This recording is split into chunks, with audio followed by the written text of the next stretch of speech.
Yo, peace, peace, peace. Welcome back to my YouTube channel. Man, they took my video down, man. YouTube be on some, yo.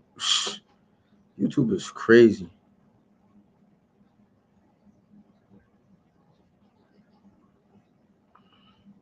They took my video down because it had guns on it, man. They talking about, you can't be posting videos, brandishing weapons and stuff like that.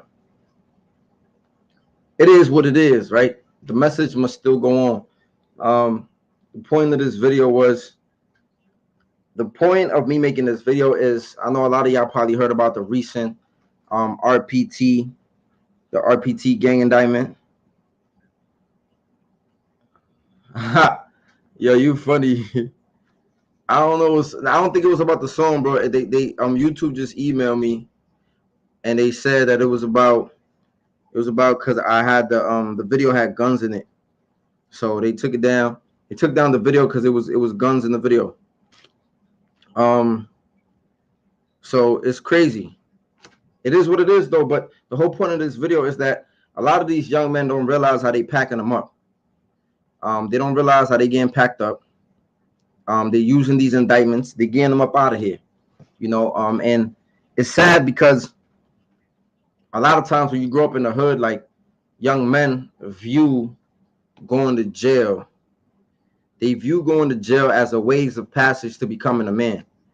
And I say that all the time. Going to jail. I say that all the time, right? Hold on, let me give you a badge, bro. So they a lot of times, so what I was saying in the other video is that a lot of times that's how you become a man in the hood, right? Like, part of becoming a man in the hood is like,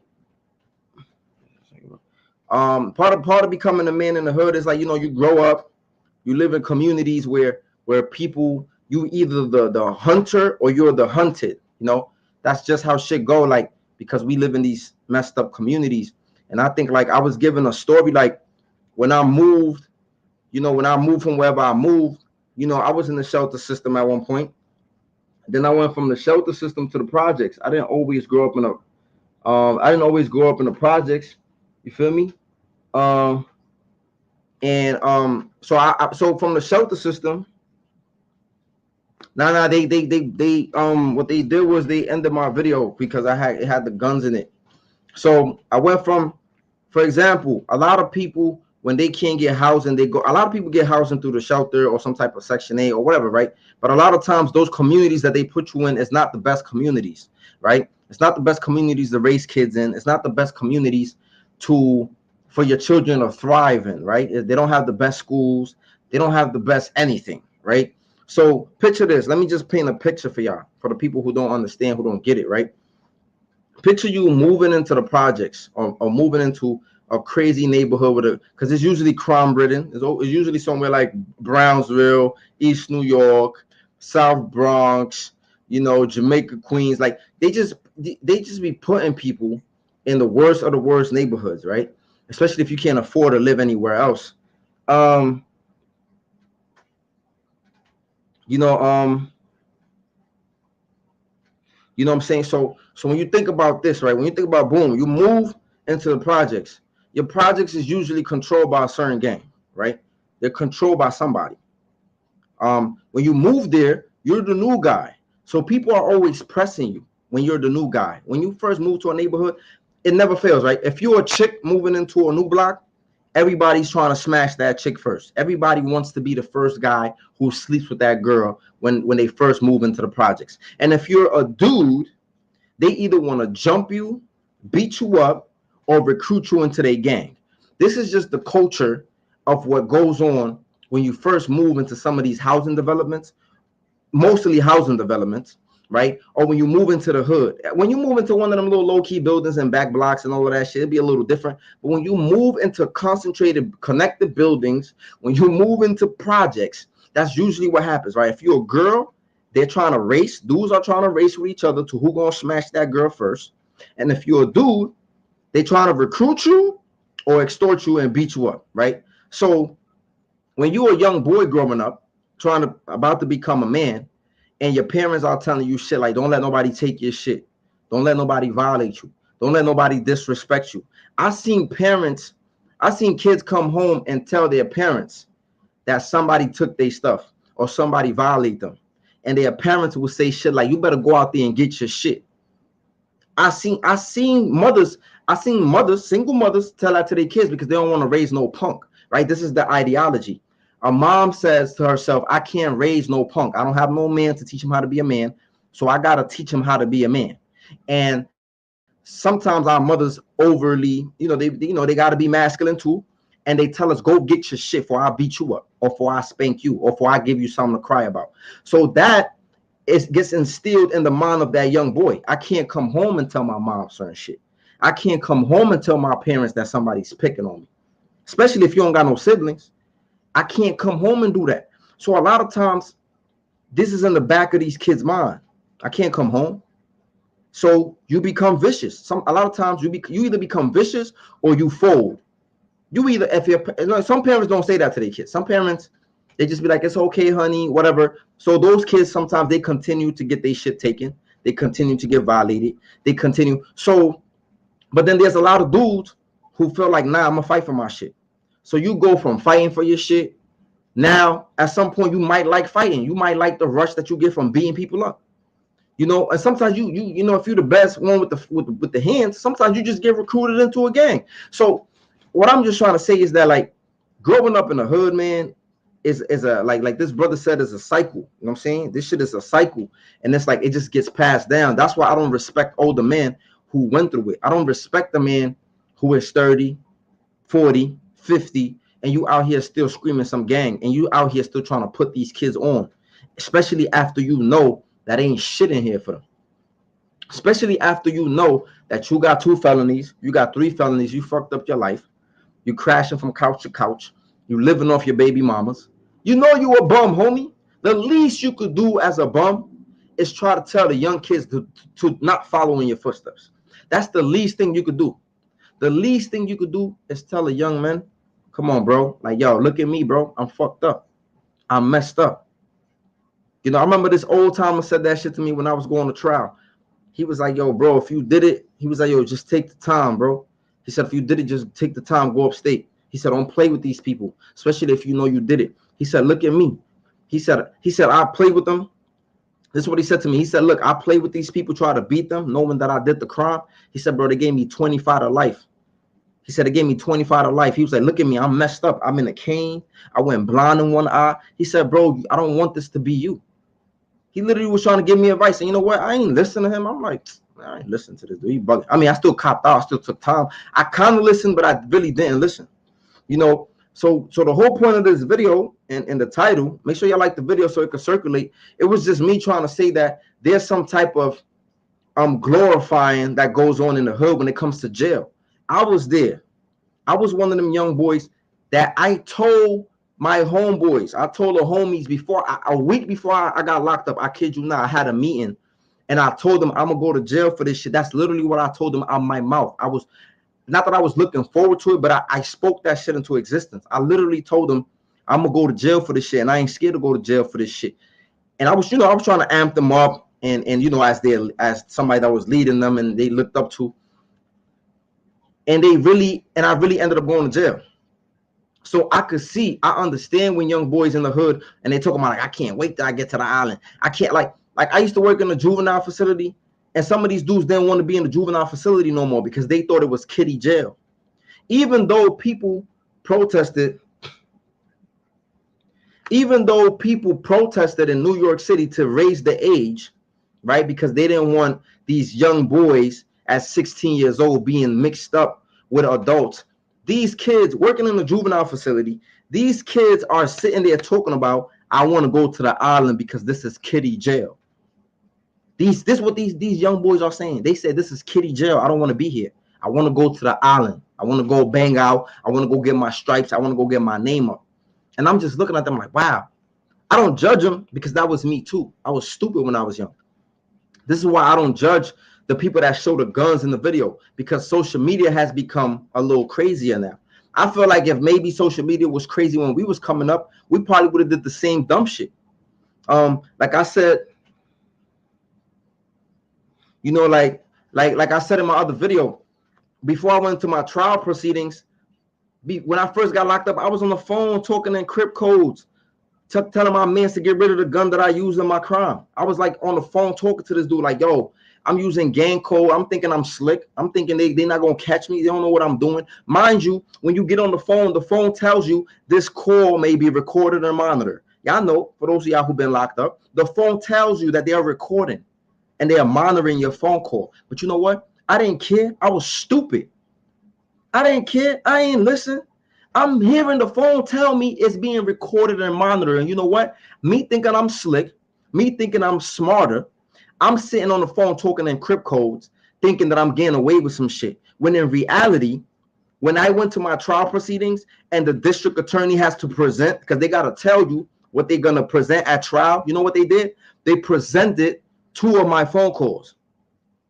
They presented 2 of my phone calls. They played them in court and they had me talking on the phone and I'm just sitting there. This is almost 3 years later, because I was fighting my case for 2 years and a half. This is 30. I fought my case for 33 months on Rikers Island. This is 33 months after I first got locked up. They're playing a phone call from 2 years ago of me in the courthouse for the judge, and it's me telling my mans to get rid of the gun. And because I was talking in crypt codes, the judge was kind of like, well, what is he saying? The judge didn't really understand. The judge didn't really understand what I was saying. So the DA said, Your Honor, he's talking in crypt codes. He's talking in gang codes, and we're going to have a gang expert, a gang intelligence guy come in here and interpret what he is saying. And the DA was telling the judge, you see right here when he mentioned this, he's talking about the firearm that he used in this case. Like, it was crazy. I'm on the phone telling all my mans. Yo, make sure y'all pull up to my trial. Make sure y'all come to my court date. I'm telling them all of this on the phone. I'm sending the paperwork out. The DA got their hands on the paperwork. This is how much you can't even trust dudes. Make sure y'all like the button. I mean, y'all like the button. Make sure y'all press the like button, please, so it can circulate. Not for me. Make sure y'all like it so it can circulate, because this is real shit that a lot of people don't hear. You can't even trust people. And mind you, I got locked up in 2010 when snitching was just becoming a thing, right? Like, I'm not saying people just started snitching, but it just started becoming a thing where people wasn't really killing snitches, right? So now it's way worse. But this was early on. 2010 was the year of the snitches, right? It was the year when mad people started snitching, nothing was happening to them, you know, and shit just changed, right? Early 2000s, shit was still happening to people that told, right? But anyway, I sent out the paperwork of dude telling on me.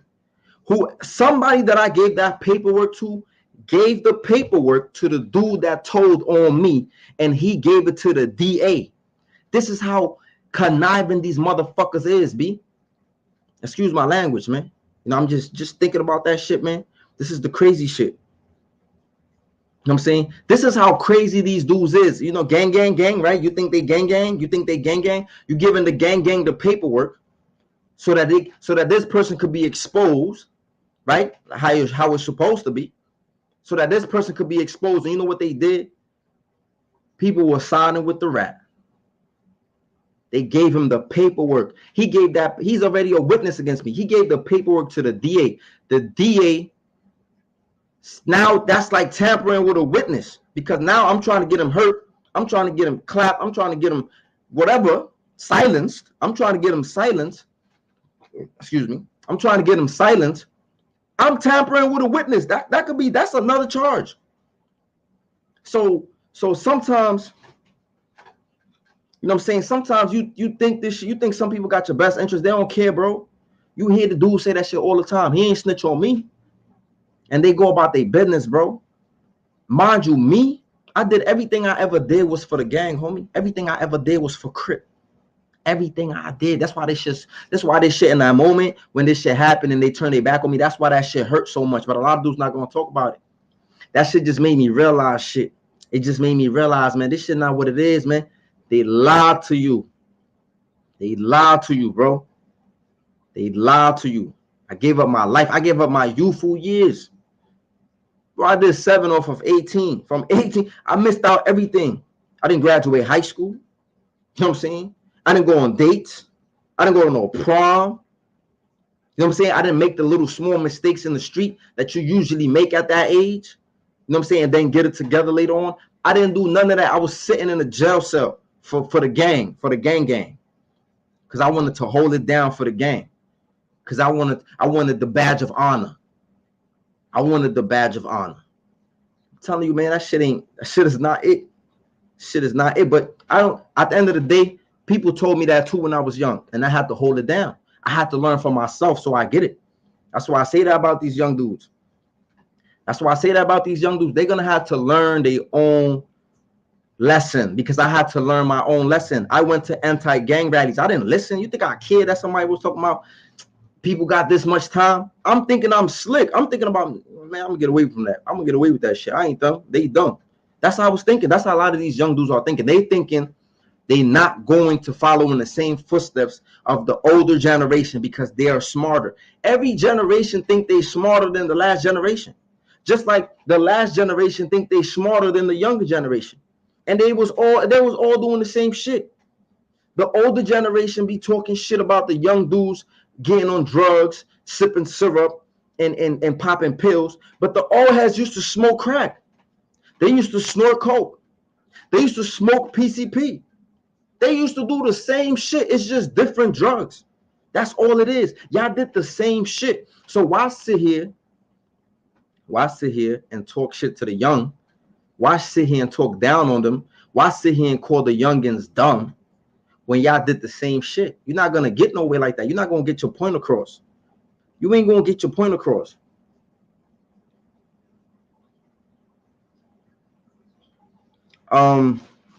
It's how you going to get your point across? How you going to get your point across? How you going to get your point across when you're looking down on them, when you're calling them stupid, instead of trying to tell them?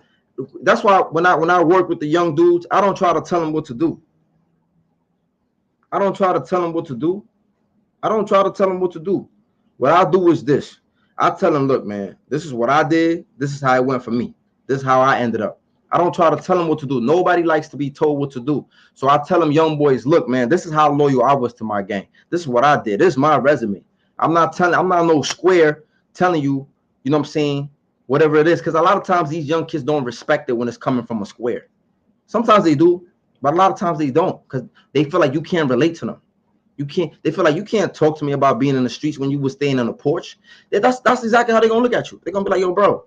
That's why I got a lot of love when I went where I went. You feel me? Because when I worked in the juvenile facilities, I got a lot of love because they felt like, yo, this dude was locked up. So, you know, they used to ask me questions about how I went about it, you know, how I got my GED, how I did certain things in prison, how did I do my bid, you know, how was I able to cope? You know, they asked me a lot of questions, you know, and I try to give them the advice. I always tell them, yo, you might as well go to school. I always tell them I got my GED in jail before I went home. I did this, I did that. So they looked at me because they know I lived it. And I also look a little young, so they, you know, they kind of was like, oh, okay, they like me. Mm-hmm.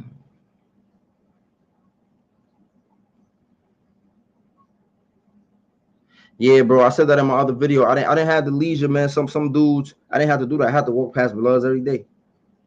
But you're right, bro. A lot of these dudes is followers. They just following each other. But it happens when you're young and there's a lot of peer pressure.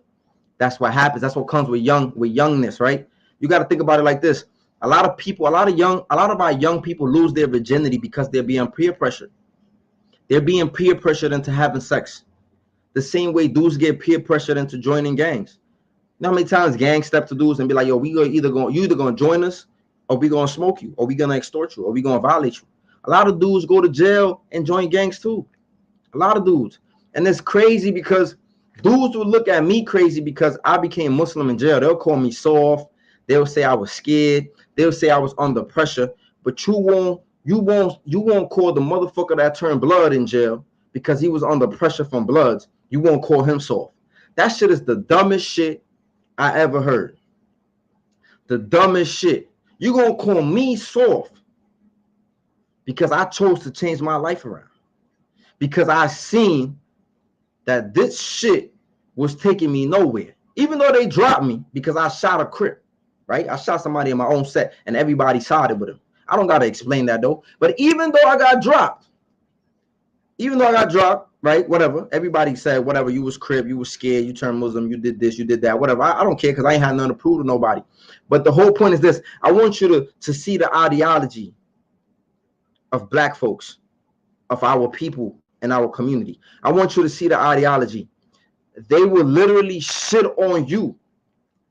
They will literally talk shit about you for changing your life around, but they will praise you for joining their movement towards destroying yourself. Think about that shit. I want you to sit there and let that shit marinate. They will sit here. The moment a dude says, I don't want to be gang no more. The moment a dude says, yo, I got a kid now. The moment a dude says, yo, I'm trying to get my life together. The moment a dude says, yo, this is not it. I thought it's nothing wrong with people changing their mind.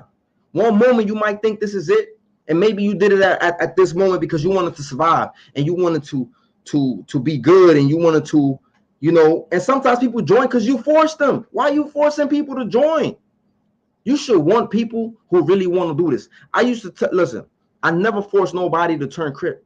I used to tell them, yo, bro, just know this. There's mad bloods out there and you're going to have to put on. And there's no running. It was no running because we ain't never run.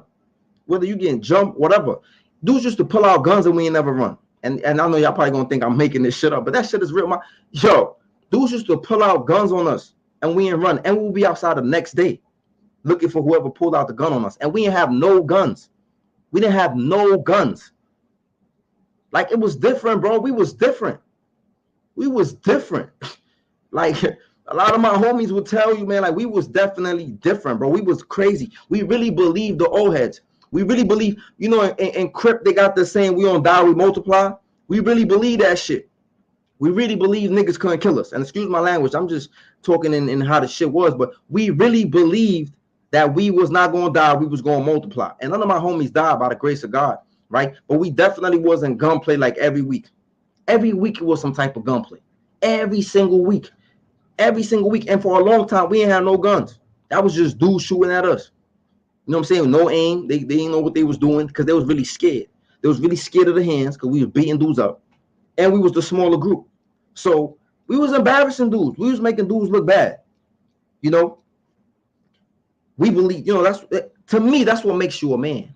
When you could subdue another man with your hands. You know what I'm saying? Because you're a man, you could go work out. You could work on your technique, get better.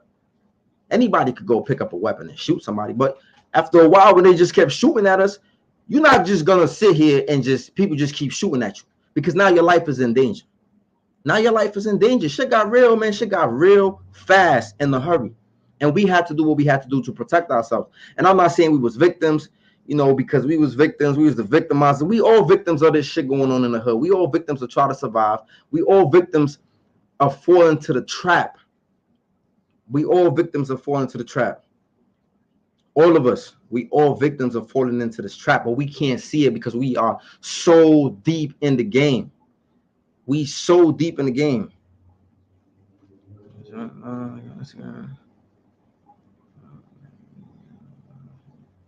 know what I'm saying? Is yo, dude want to come on the live, man? What you trying to come on the live for? What you trying to come on the live, man?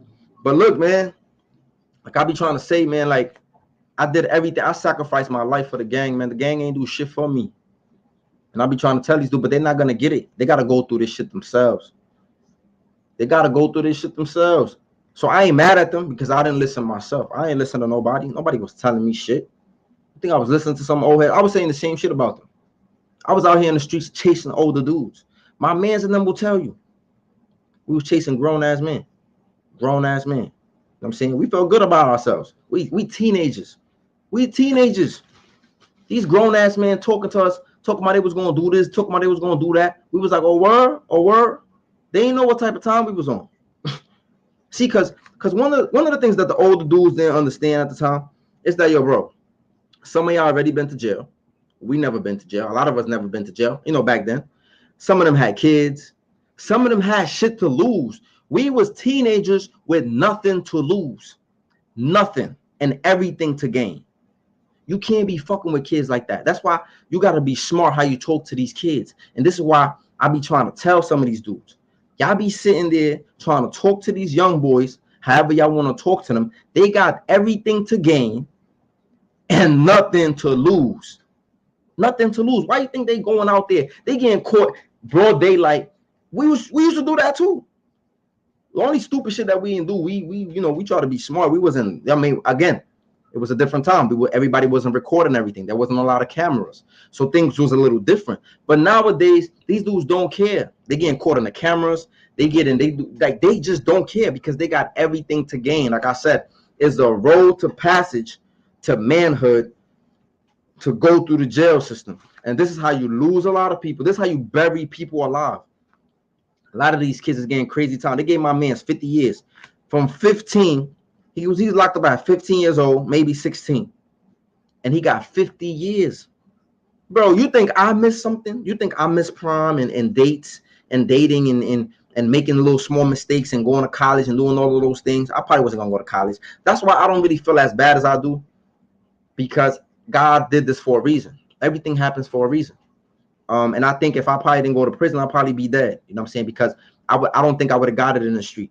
And God knows best. But I don't think I would have got, nobody would have got to me in the street. I would have went deeper and deeper. I either would have got indicted or I would have got murdered in the street. You know, so I'm kind of grateful. And I'm not saying that in the sense to tell people to go to prison. I'm just saying that it did something for me. God had a different plan. If this is how he wanted to keep me alive, this is how he did it. I embraced Islam in prison, and that's the best decision that I ever made.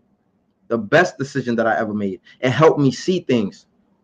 It helped me become a man. Islam made me a man. You know what I'm saying? The gang ain't gonna make you a man. It's only gonna have a bunch of men taking advantage of you. Taking advantage of you. Why? Because they got felonies. They don't want to go back to jail. They taking advantage of you. Like I said this in another video. They say it in their raps. Make sure y'all like the video so it can circulate. They say it in their raps all the time. Commit a crime. I get my youngest to shoot you. I get my youngest to do this. I get my youngest to do that. They're using the young boys. That's what they're doing. They're using the young boys. They're using them. They're using y'all. I know a lot of young people don't really watch my content, but that's what's going on.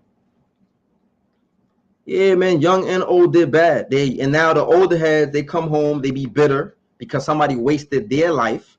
Somebody violated them, took advantage of them. And instead of them saying, I'm not going to do this anymore, this is going to stop with me. You got these dudes out here recruiting. You got some of these dudes, they have their kids throwing up gang signs. This shit is despicable. Horrible. Horrible, bro. Yeah, my boy Trav, he know me. He know me, man. Like, look, some of the shit, man, I don't tell some of my stories, man, because this shit sound like it's some movie shit, man. You know, some of this shit might get me in trouble too, man. You know what I'm saying? There's a lot of people that still probably want to do things to me.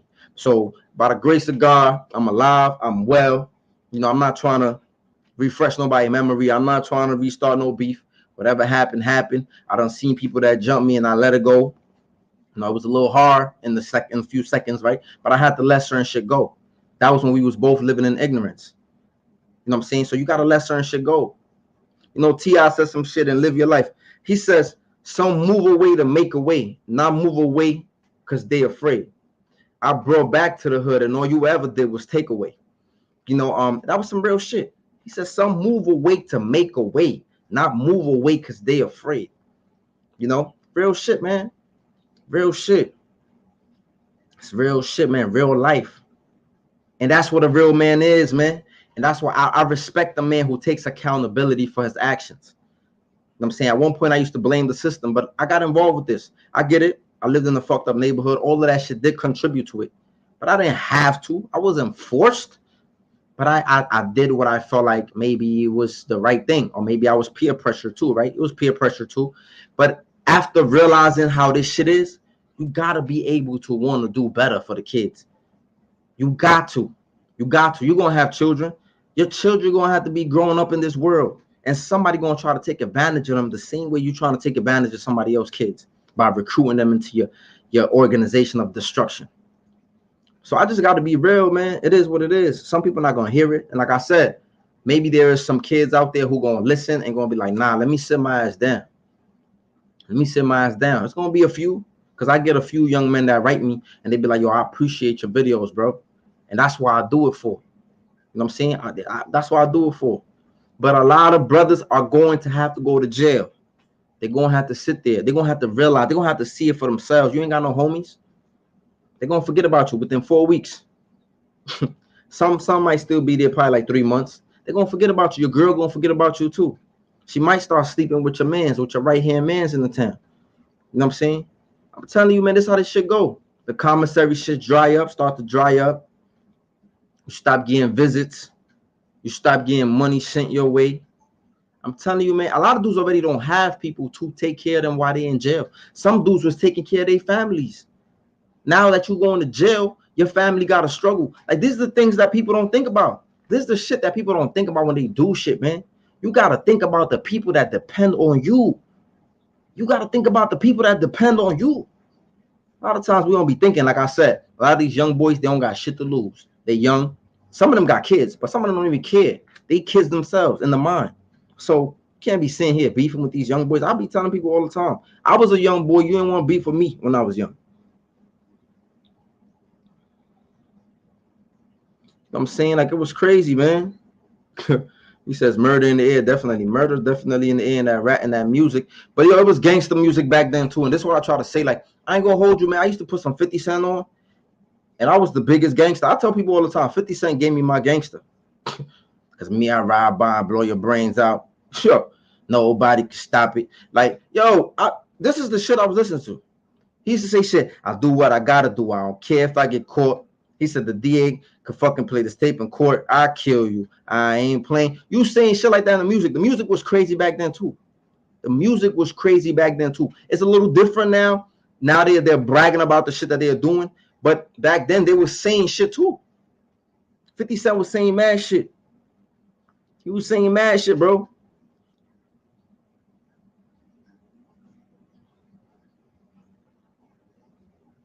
You said I gotta have chat open on your phone so we could be on the same. Yeah, I'm reading the comments. My bad, y'all. But it's real shit, man. It's sad. But a lot of these kids gonna have to go through their own shit. And hopefully they don't. Hopefully some get the picture. But a lot of them gonna have to go like me, just like I had to go through my own shit. I had to put my mom through the heartache. I had to, I had to grow up. I had to become a man. Islam did it for me, right?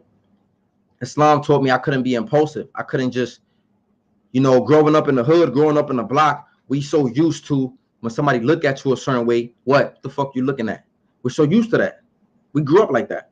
We grew up if somebody stare at you too long, you gotta address that. You gotta see what that's about. Cause they gotta know that you ain't no punk. They gotta know that you ain't no coward. What the fuck you looking at you like that for? What you looking at me like that for?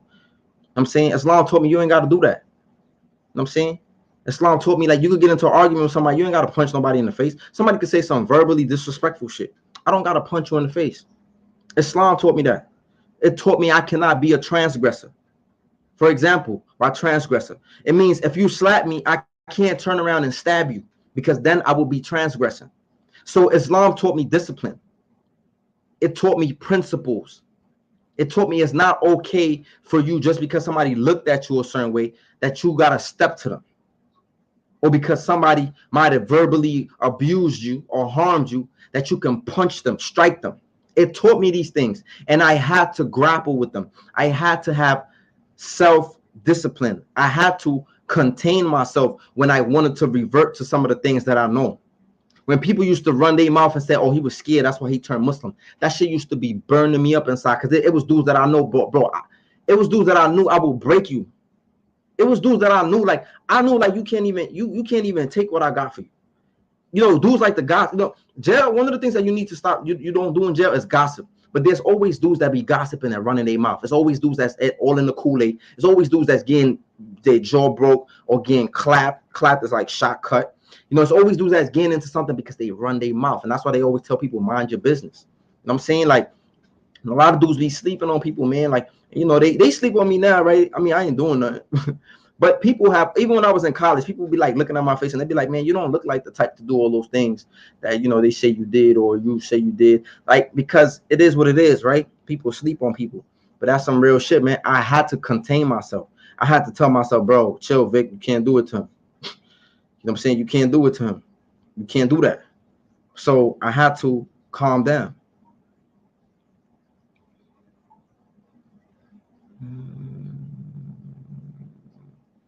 Thank you, bro. I appreciate it, bro. I appreciate it. But yeah, man, it's real shit, man. It was real shit growing up in these streets. So I'm glad I got to get this age when I'm 30. I'm still kind of young. But I'm kind of glad. It's a fact. I tell people all the time, man, the only person that's gonna be there is your mama, man. A lot of dudes gonna vanish. A lot of your friends. You know, for a long time I was mad at my friends. For a long time, I was mad at my friends for the fact that I didn't really care so much about them holding me down. I cared so much about the fact that everything I did was for Crip. Everything. And you know, sometimes dudes come on here from the West Coast and they be like, y'all niggas not really Crip. You're not coming to New York telling Crip dudes that they not really Crip. You're gonna get packed up. And you if you know what that means. Nobody going to somebody hood telling them they not that. Unless you're just a punk. If you let somebody come up to you and tell you you not blood, you not Crip, you not whatever, and you just let that rock, you're a punk. You're not even supposed to be in no gang. Right? But the point I'm trying to make is this, that everything I did, everything I sacrificed was for the gang. And I felt like when I went to prison, dudes didn't do what they were supposed to do. I forgave a lot of people I ran with. I get it. I'm not calling them soft, but I can't expect everybody to have the same mindset as me. And sometimes people just wasn't there at that specific moment in time, and eventually they graduated and they got with the program. But I was so upset at the fact that people didn't continue, because that's what you expect. When you do something for the set, you expect the set to hold it down. You expect dudes, especially dudes that you was with every day, dudes that you would run out and risk your life for. When you do those things, the dudes that you was feeding, dudes that was in your house all the time, dudes that y'all was banging together, y'all was like a family. Because some of my friends, a lot of the dudes, the younger dudes, we was like a family. I told them we're not gonna fight each other. I'll never allow any of my friends to fight each other. Never. Because when you fight each other, it brews animosity. A lot of the older dudes, they definitely was fighting each other. A lot of the older dudes, they always fought each other. They smash each other's baby moms. They backhand each other. And I'm going to make a separate video about that, because I really want to go in depth into some of the shit that was going on in the game and some of the friendly extortion. I want to go more in depth into that, because I want people to really see what's really in this shit. This shit is and a lot of dudes don't talk about this shit. They don't talk about this shit. They're not going to talk about it. They're not going to tell you what really goes on. You know what I'm saying? And I don't got to talk about crimes and shit, but I could just tell you about, I could just tell you about the interactions, the day-to-day interactions.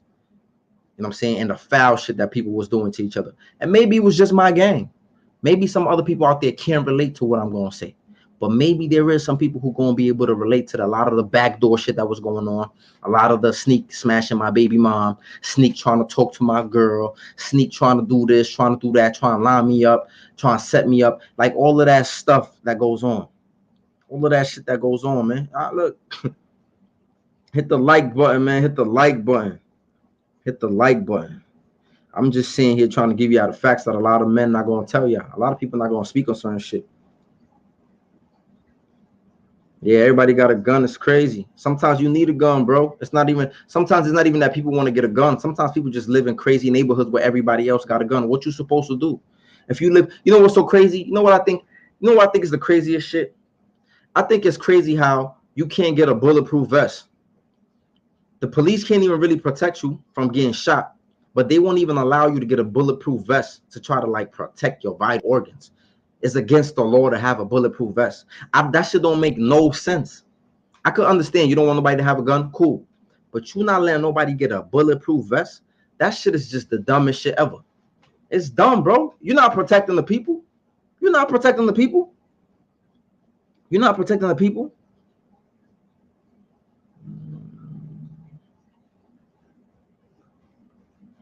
You know what I'm saying? Like, that shit is crazy, man. It's a lot of crazy shit. They said somebody said, see if I could do another interview with YP. Yeah, man. I'm gonna see what's up. I usually don't be doing interviews like that. Yo, I don't know the song with the young dudes, man. That was just some shit I think that was their song. I think that was like little kid rapping out there in Chicago. I think everybody should have a gun too. When the police can't protect you, you got to be able to protect yourself.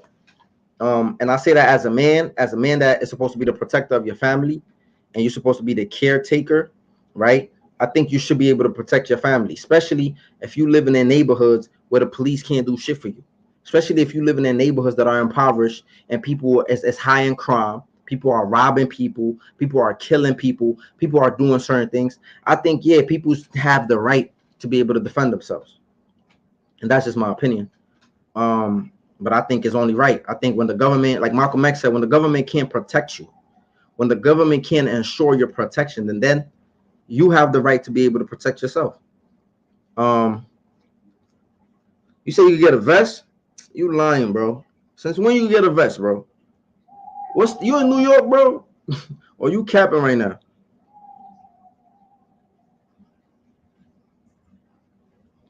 Nah, I didn't hear. I didn't hear about the dude that pulled out an AR-15. That's crazy though. New York City got to get new gun laws. That's a fact. They right now they trying to allow New Yorkers to carry. But I don't think that's gonna happen. Yo, level the playing field. That's a fact. I was over here eating my food. I ain't even finished. You know, I had a little salmon with the asparagus, but on some real stuff, man. He said, if you're a felon and you get caught with the vest, yo, we don't believe in getting caught, man. What you talking about, bro? We don't believe in none of that, man. But but what I was gonna say, hey Ash,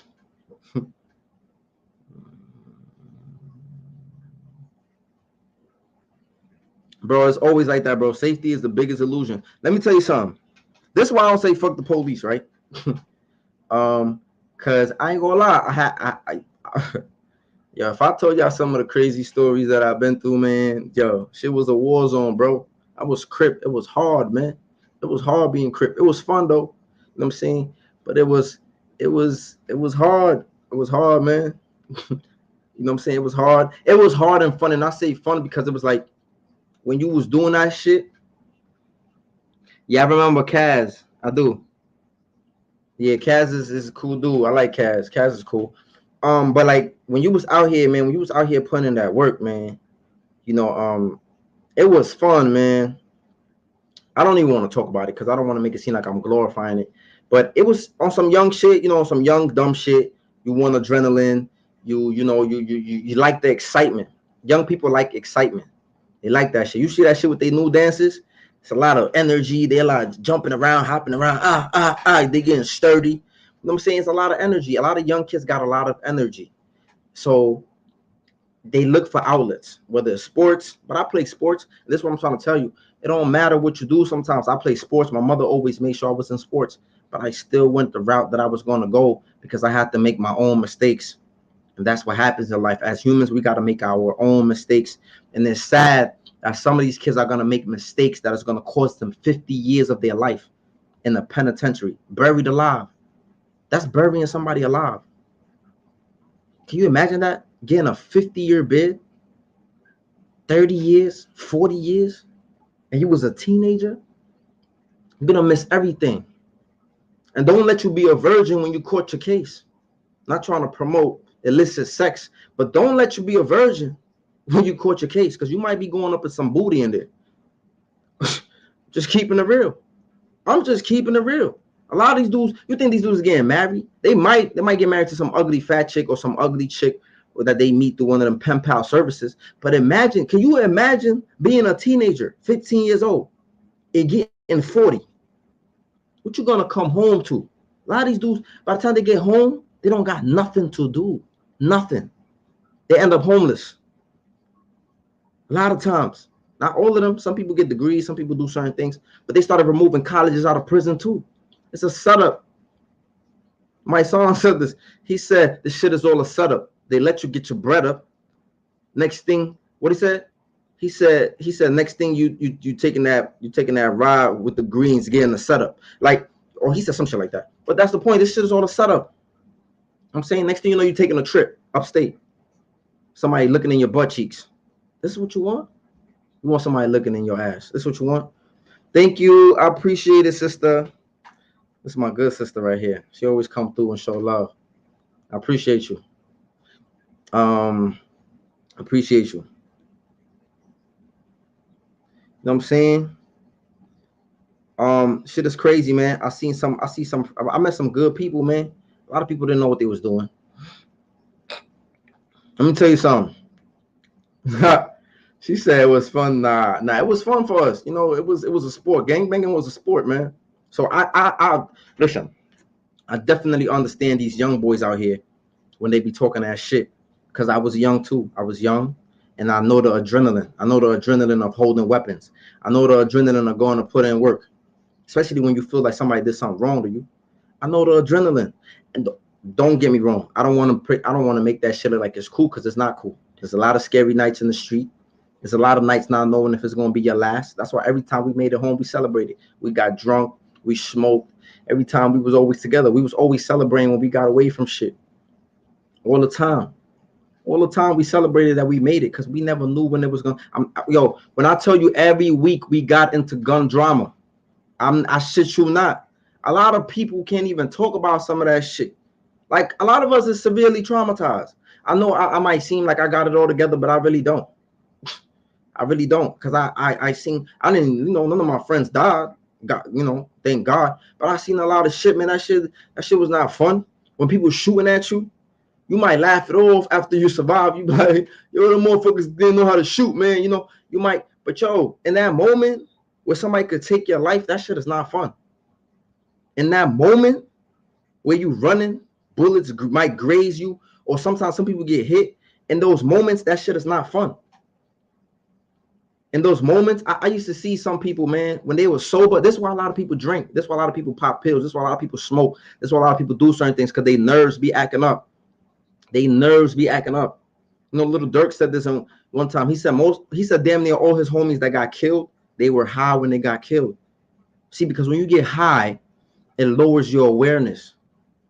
And also at the same time, when you get high, it makes you bold. So people are taking highs for their nerves. They're getting high for their nerves, and they also getting high to go put in some work. So how tough are you really? You sitting here self-medicating just to be in the streets. You self-medicating just to be in the streets, because deep down you can't take this shit. Deep down you can't live with this shit. This is why a lot of motherfuckers that actually kill people, they be fucked up. Especially if you did some shit up close and that shit is graphic. They be fucked up. Motherfuckers be walking around like it's all good, it's all sweet, it's all beautiful.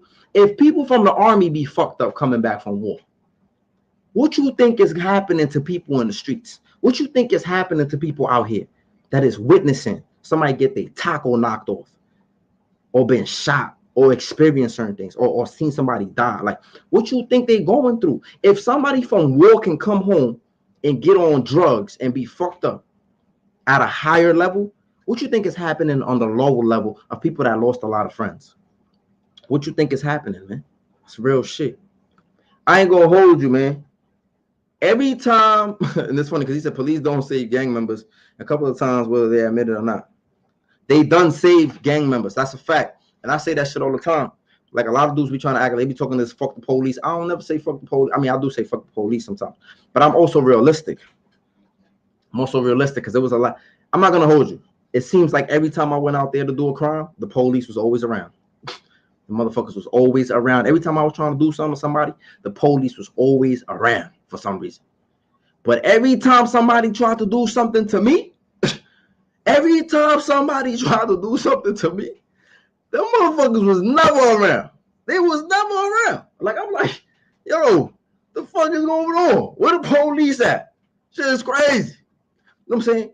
And I'm telling y'all, man, like, dudes can talk all that shit, but when you ain't got your gun on you and the ops got the drop, listen, man, let me sip my water, because a lot of y'all not gonna be real.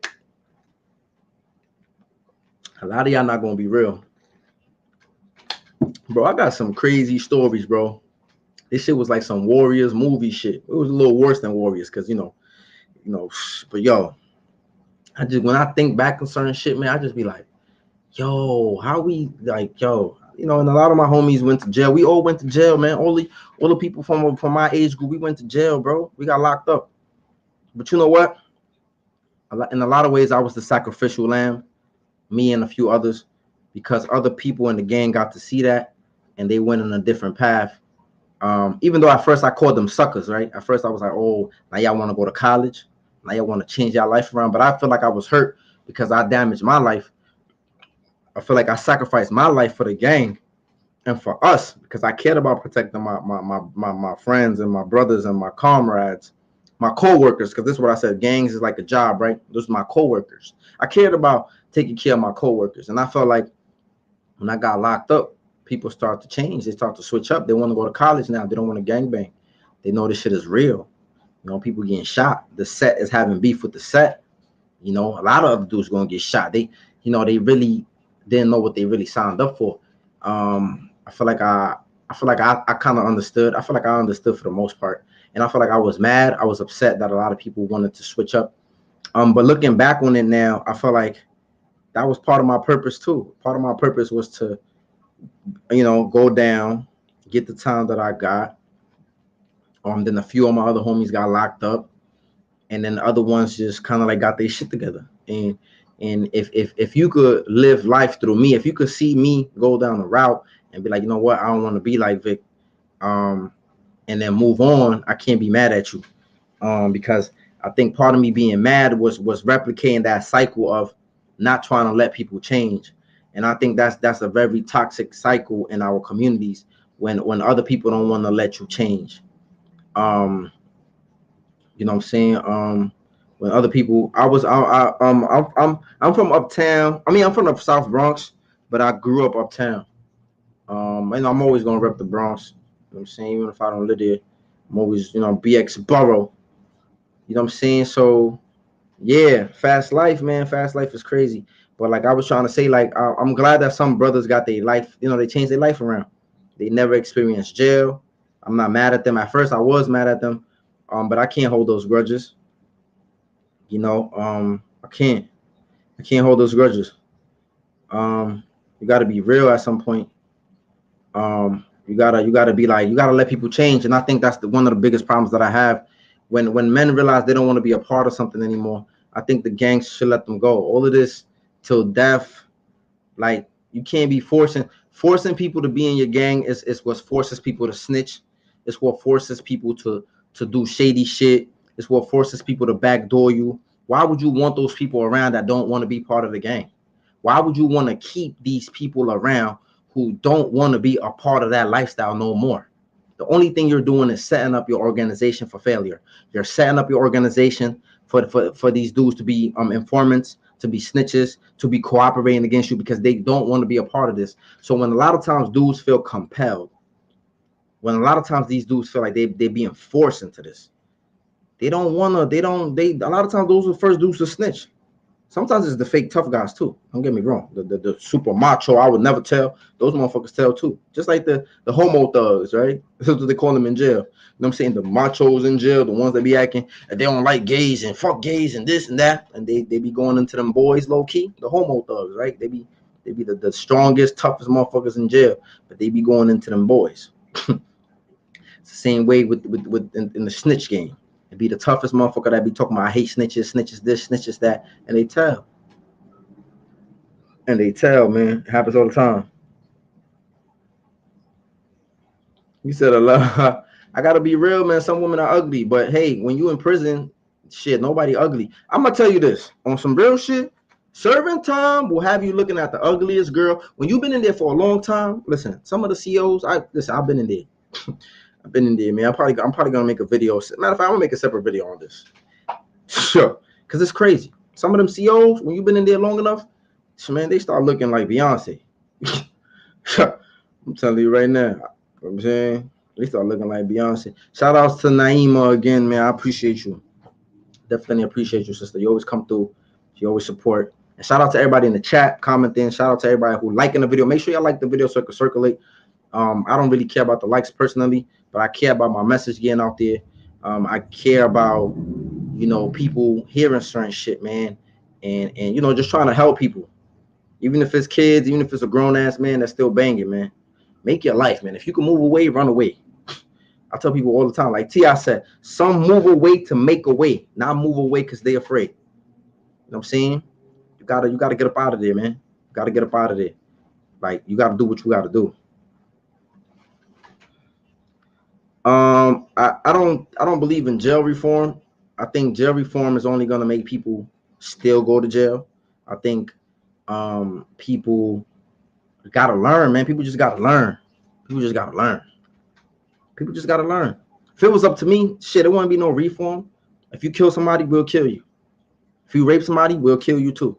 It wouldn't be no, you're gonna go to trial. We will investigate. Don't get me wrong. We will investigate, try to find out what really happened. And once we realize you did it, we'll kill you. Eye for an eye, tooth for a tooth. You touch little kids, we're gonna kill you. That sends a message to people. You know what I'm saying? It sends a message. All of this, I could go to trial and beat it and come home getting away with bodies. Nah, homie. You did something, and we catch you, you should die. That's just my mindset now.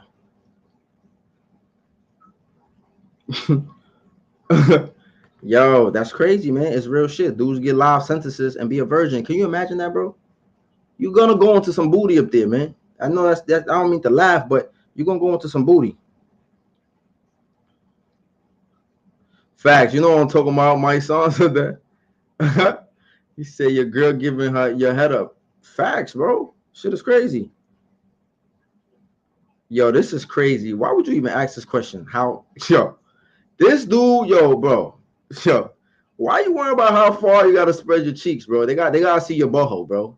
They gotta see your butthole. They gotta, and sometimes they'll tell you to cough just so your butthole could do that little jumpy thing. You know what I'm saying? If you want to know, since you want to know, sometimes they'll tell you spread the cheeks and cough, so they could, just in case you got a little something there, so your butthole could go like this. You know what I'm saying? They'll do that to you. You know what I'm saying? Then they tell you lift your nut sacks. They'll tell you lift your nut sacks, lift your penis, and then they tell you put your hands in your mouth and stick your tongue out. You know what I'm saying? Yeah, they violate you. They get crazy with you. You know what I'm saying? So I be trying to tell you, man, I be trying to put y'all on. This shit real. A lot of these dudes don't talk about that shit. They don't talk about how they had to spread their ass cheeks when they went to prison. They make it sound cool. Because if a motherfucker tell you had to spread your ass cheeks when you go to jail, and they have to tell you a lot of this weird shit, like, and you still go to jail after that, like, I don't know, bro. I don't know what to think about you.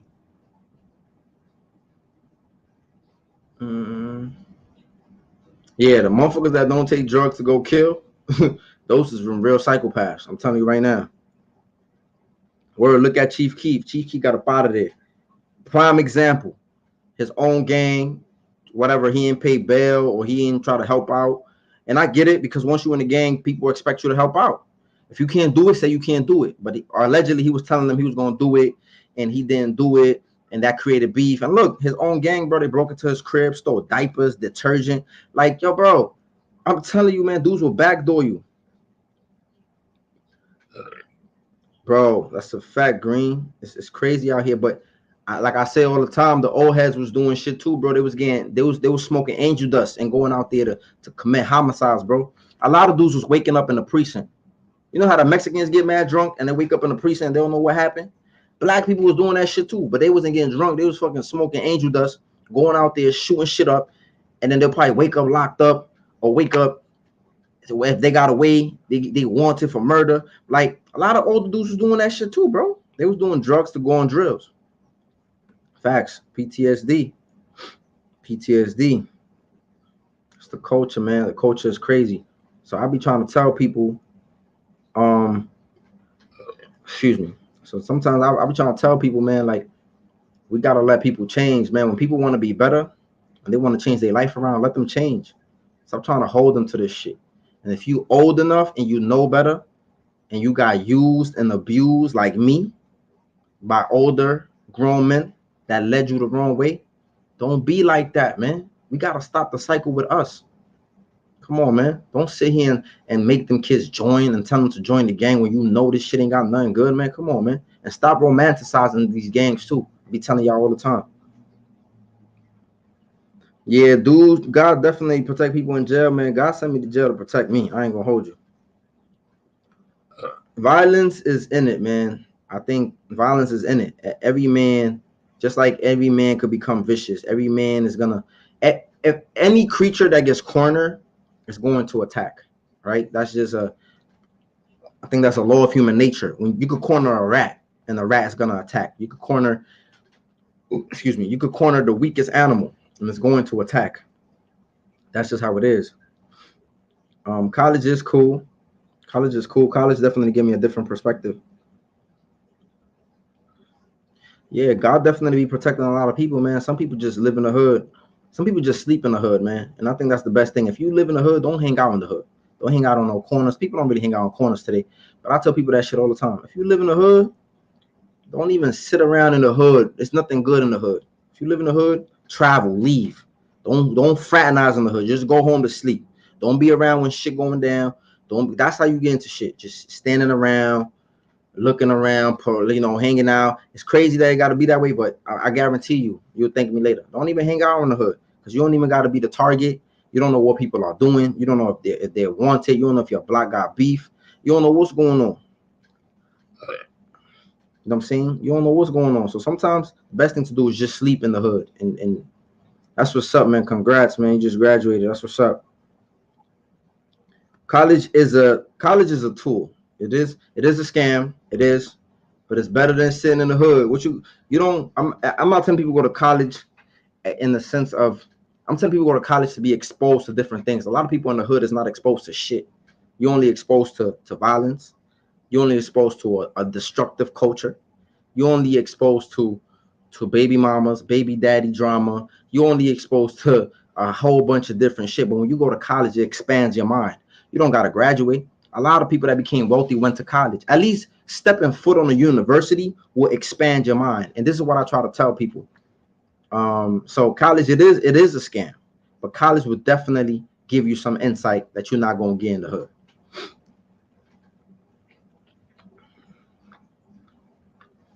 Yeah, my time was, I did a little 7 years. My time was, it is what it is. They were trying to give me 10 years.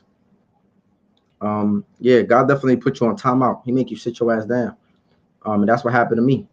And my biggest revelation came when I went to the box. When I went to the box for 90 days, I kid you not, I came out a whole different man when I came out the box. I was a whole different man. Before I went to the box the last time, I was getting into fights. My man's passed away while I was in jail. I was just getting into shit. Like I was hanging out with gangbangers still. I was, fraternizing with certain people. I was still doing a lot of shit that I wasn't supposed to be doing. But the last time I went to the box, that was the last time that I really got on some shit. Like I came back out. I barely spoke to the gang members like that. I barely even sat with them. I was just like on a whole different vibe. Like I didn't even like. They used to call me Wild. They used to say I used to be wild, and the older brothers used to be like, "Yo, you always at the sun, man. You always." Yo, this older brother, he used to always say this shit to me because I used to sit in the back with the Crips. Mind you, the day rooms was divided. It was Spanish and black. So most of the black people would just happen to be Crip. Most of the Spanish people happened to be Patria. So it was crazy because the brother used to be like, "Man, I don't know if you Crip or you Muslim." He used to be talking shit, but it was real shit, man. That's what's up, man. You got it for free. If you can get education for free, you better go. It don't hurt, man. It's better to go and get the degree, even if you don't use it, than just sit in the hood and be like, college is a scam, I ain't gonna go. Because a lot of people say college is a scam, not go, and sit around in the hood and do nothing else. Being on the block is a scam too. Sitting in the hood is a scam. See, sitting on the block, drinking nutcrackers is a scam. You know what I'm saying? Facts. I let them know. She just said it right here. Being in the hood is a scam. I tell people that shit all the time. I almost got caught. I tell you this shit all the time. And I'm talking too much as an hour. And I like people to watch my videos. So I don't really want to drag it. But being in the hood, man, I almost got caught up. I ain't gonna lie. I almost got caught up during the pandemic. Everything closed down. Everything closed down during the pandemic. And I just started started going back to them nigga ways. You start hanging around people that be hating on you. You start hanging around people that's talking crazy. I got into an argument with a dude one time. You know what I'm saying? I got into an argument with a dude one time. It was some petty shit. Do you know, in the argument that I had with this dude said that I think I'm better than everybody because I got a YouTube channel. That shit was mad corny. And if you watching, that shit was some corny shit. I ain't got no bad blood towards you, but that shit just sound corny, bro. That shit just sound crazy, you know, because that just showed me you're watching. It showed me that people are sharing my shit. And that's another thing. You can't even trust people, right? Like, you know, I come around, and some people you don't even know who is going to be who the back door going to come from. But I pay attention to people when they talk, especially when they drunk, especially when they say certain things. Me and this dude got into an argument about some other shit, and I was just playing with him. I thought he was my homie. I thought he was cool, but obviously we wasn't that cool because he didn't want me playing with him. And you know what I'm saying? And in the midst of us playing, well, he wasn't playing. You know, I had to hold it down. I was like, "You got it, bro. My bad. I won't play with you like that again. I'm a man." You know, he pushed me too, and I was like, I held it down. I was like, "You got it, bro. I should never been playing with you. It was my fault." Then he pushed me again. He played himself. He played himself. He really did. I ain't wanna, you know, I ain't wanna get crazy. I ain't wanna get aggressive. But he played himself. But this is what I get from hanging out in the hood. Why am I hanging out with people with small minds? Right? Why am I doing that to myself? Why am I doing that to myself? So I have to be accountable to myself because I put myself in that situation. But in the midst of that argument, this dude threw in my face. He said, "This nigga think he better than everybody because he got a YouTube channel." That shit was crazy. That's like, what the fuck does God do anything? You really think I'm better than people? I be in the street. I ain't no celebrity. That's why I don't talk shit on YouTube. I don't be trying to act tough. I don't want no problems with nobody. I tell people, leave me alone. I don't want no problem. I be in the streets. You know what I'm saying? I be walking these New York streets. You think I got time to be seeing somebody who want to do something to me? You think I got time to have hidden enemies? That's why I don't talk shit on the internet. I don't be trying to beef. Some of these dudes be catching beef with everybody. They be talking crazy. They be talking spicy on the internet. I'm going to do this. You think I got, listen, I'm a seasoned veteran, man. You think I got time to tie the boots back up? Now, for the right reason, of course. But you think I'm going to be sitting around here tying my boots up over some YouTube beef? Like, come on. But I'm just trying to show you the heart can't lie about how people feel about you. And I say that shit all the time. When people are drunk and they are mad at you, you're going to hear it come out their mouths. Allah says in the Quran, he says, damn, what's the verse? It basically talks about the people who say with their mouths that they believe, but they say with their mouth what is not in their hearts. Allah says that in the Quran. The people that they say they believe with their mouths, they say it through their mouth. They say, I am a believer, I believe, but it has not entered their hearts, because in their hearts will tell you how they really feel about you. And this dude, I don't dismiss certain shit. I don't care if a person is drunk. You could tell me I was drunk, I was bugging. It is what it is. Nah, homie, I pay attention to the shit that people say. And then like I said, I don't got no problem with nobody, but I pay attention to the shit that people say when they angry. I pay attention to the shit that people say to you when they drunk. I pay attention to the shit that people say, man, when they fake joking around. I pay attention to that shit, man. I pay attention. I pay attention to the shit that people say, man. Don't sleep on people, man. Because people will be sitting here, they will let you, they be letting you know how they feel. You give them good news about some shit that you're doing, and behind the mask, they mad. They tight. They telling you, yo, that's what's up, Brody. But they mad. When they go home, they curse you. They saying, God, why couldn't be me? Why you couldn't bless me? A lot of these dudes do that, man, on the low. Yo, Naeem, I really appreciate you, man. You be holding it down, man. You be holding it down, man. I be, come on, man. See, I be having to leave, man. Naeem be chasing me away because she be disappointed with the super chats, man. I be having to leave, man. I ain't on here looking for charity, but I appreciate you. I definitely appreciate you. A lot, I really do. And I'm not just saying that shit. A lot of people be just throwing around their appreciation. Like, if I really appreciate somebody, I'm gonna tell them. I'm gonna give them their flowers while they're alive. Weapons definitely do escalate the situation. Yo, this dude sound crazy. I'm not even gonna highlight your shit. Damn, Vic on Demon Time. Nah, I ain't on Demon Time, bro. I'm just talking the truth, man. Cause a lot of motherfuckers. Nah, I never been to Columbus, Ohio. Ain't shit in Ohio. Ain't shit in Ohio. I might go just cause, man. I might just go just cause. I mean, you know what I mean? I've been, you know, I be going places sometimes. I be going to weird places from time to time. I might just go just cause. Yo, I don't believe in reform, bro, because people just keep committing crimes. I believe, like, think about this. When jails become good, when jails feel like a good place to go to, it's not gonna make people not go there. So I think jails need to be the worst of the worst. That way, people won't go to jail. Yo, on some real shit, even the way jail is right now, I would not I reminded myself every day when I was in prison. I hate this shit. I literally did that shit to myself. You know how you gotta tell yourself words of affirmation? You know how you gotta tell yourself you're pretty in the mirror every day? You know how you gotta tell yourself you're cute? You know how you gotta tell yourself you're a king, you're a queen, whatever y'all tell yourselves in the morning. Another tip. When I was gangbanging, I used to tell myself shit like, they ain't fucking with you out there. I really believe that shit. I used to look at myself in the mirror and I used to be like, them niggas not fucking with you out there. I used to tell myself that all the time. Thank you, bro. I appreciate it. I used to tell myself all the time when I looked in the mirror. That's how much I believe this shit. I'm like, niggas, they're not killing me out there. I'm not letting one of these punks kill me out there. I believe that shit. I went outside and I told myself that. I told myself that. I looked at myself in the mirror and I said, yo, you G'd up. You're a gangster. They ain't fucking with you. And I believe that shit. The same way I did that and I believe that shit and it became my reality, the same way, just like when I looked, just like after I got jumped my second time, and I vowed to myself, you never gonna get jumped again. I said that shit to myself. You never gonna get jumped again. And I never got jumped again. Same way I did these things, and again, by the protection of God. This is the same way I woke up every morning in jail and I told myself I hated that shit. I hated it. And I told myself that shit. I hated that shit. I told myself that shit. I hate this. I hate this. I hate this. I don't think a lot of dudes do that shit. A lot of dudes be like, yo, this jail is sweet. Yo, you been to that spot? Yo, you been to Auburn, Coxsackie? Yo, bro, they got like 8 yards over there. Yo, bro, they had this fire CO. Her shit was crazy. Yo, this is the conversations that you hear dudes have.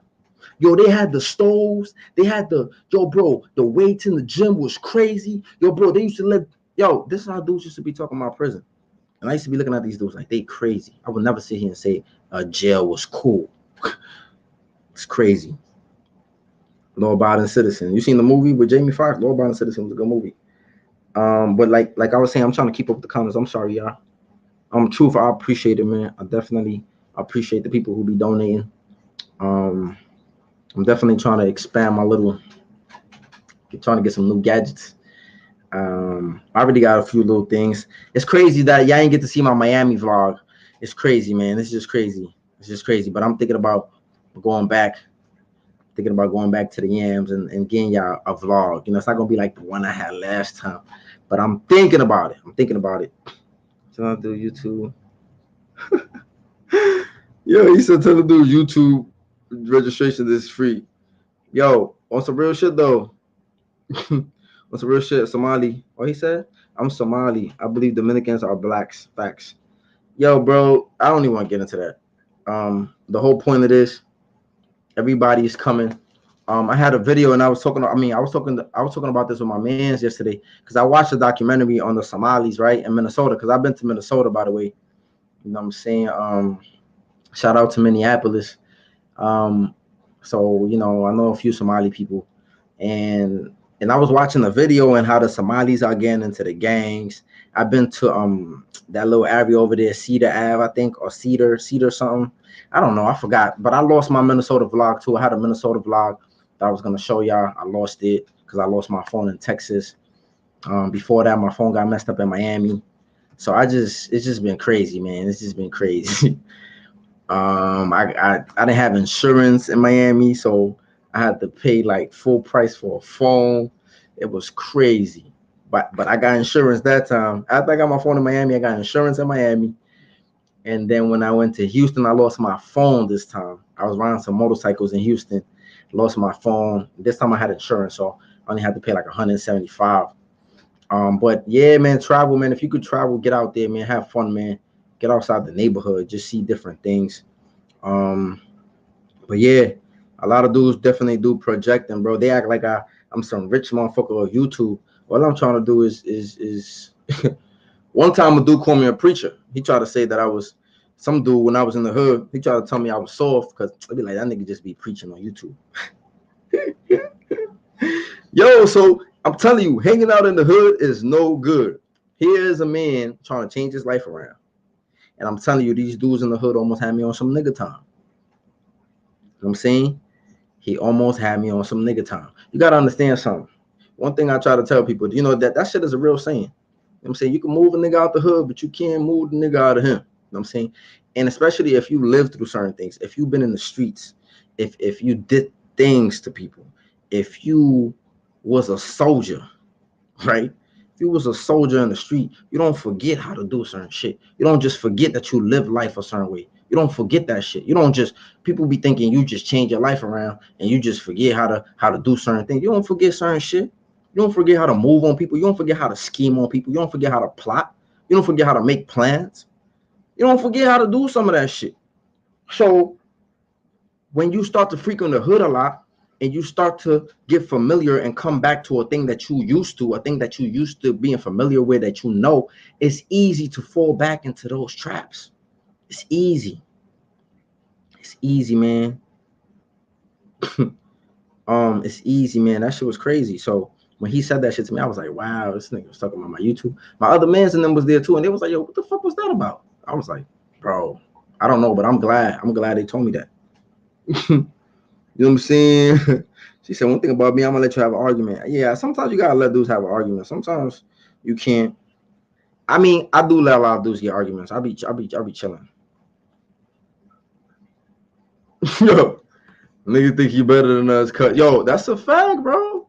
You come around, you change your life around. Motherfuckers be like, oh, you think you better? You change your life. You think you this? You think you that? Like, it don't be everybody, but it be a lot of hidden animosity, man. It be a lot of hidden animosity. And a lot of dudes getting backdoored. A lot of dudes getting backdoored. Thank you, Naima. Again, once again, I appreciate you. Yeah, definitely. My biggest supporter. I won't call you my biggest supporter because then other people start trouble and shit, man. You start trouble with other people, man. Because, I got some other supporters too, man. I don't want the clash of the supporters. I love all of y'all. You know what I'm saying? But I definitely appreciate it. She said, I need Naima as a friend. Naima is definitely a good supporter. I'm not even going to hold you. She definitely is a good, not just to me, but I've seen her also support her other friends. And I think those are the type of friends that you need to have around you. You need to have people that support you, especially if you got a supportive partner. That's even better, right? But you definitely need supportive friends. That's a fact. Liquor be them gins, man. Why do you think they call it spirits? I was reading this whole thing about why they call liquor spirits and the shit that overtake people when they on the spirits. Yo, it was some deep shit, man. It was some deep shit that I was reading. Make sure y'all hit the like button, man. I swear to God, man. Y'all lucky I can't see how many like buttons. How many like buttons is on this shit, man? I mean, how many? I can't see the like buttons. See, right here it says only the one like, but see, I know this is. Hold on. I don't know what's going on, but I can't see. Y'all lucky I can't see the like. See, right here only says there's only one like, but I don't think this is true. This is not true. This is definitely not true. I don't know what my. All right. I don't think this is true. All right. See, I'm bugging. My phone, there's like 21 likes. It was mad people in the. Oh, no. It's 42 likes. Okay, that's cool. 42 likes. Let's get to 50, man. Come on. It's not for me, man. It's not for me. I mean, I feel like I'm talking trash now, but I feel like I started off just having a real conversation. Like, I mean, I'm trying to respond to some of the messages. But I definitely appreciate everything that everybody do. Junk mind speak sober thoughts. They definitely say that. Facts. So when people say certain shit, I don't dismiss that shit. That's why, like, people that rape people when they drunk, I don't be looking at that like you just drunk. Nah, homie, you want to do that shit. You know what I'm saying? You had some sick tendencies. You had some sick ways, and that shit came out when you was drunk. Because liquor, all liquor does is remove your inhibitions. So if you're shy, you're not gonna be shy once you drink. That's why a lot of people take a little sip to feel, like the life of the party and be more a little talkative and be less shy. Excuse me. So a lot of times when people drink, they really do. A lot of times what people do is when they drink, they do shit that they really wanted to do. they do shit that they really wanted to do. So when people say certain shit, I be looking at them like, nah, homie, you meant to do that shit. She said she just paid for my lunch tomorrow. I know, right? Oh, I got some salmon. But thank you, Naima. Yo, Ashley, chill, man, chill. But I appreciate that.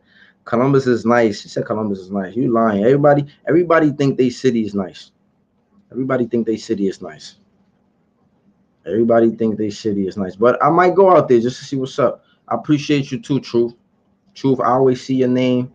I always see you in the comments. I gotta actually respond to one of your comments because you definitely was talking some stuff about, I don't know, we was debating about some in the comment section. I can't really fully remember it.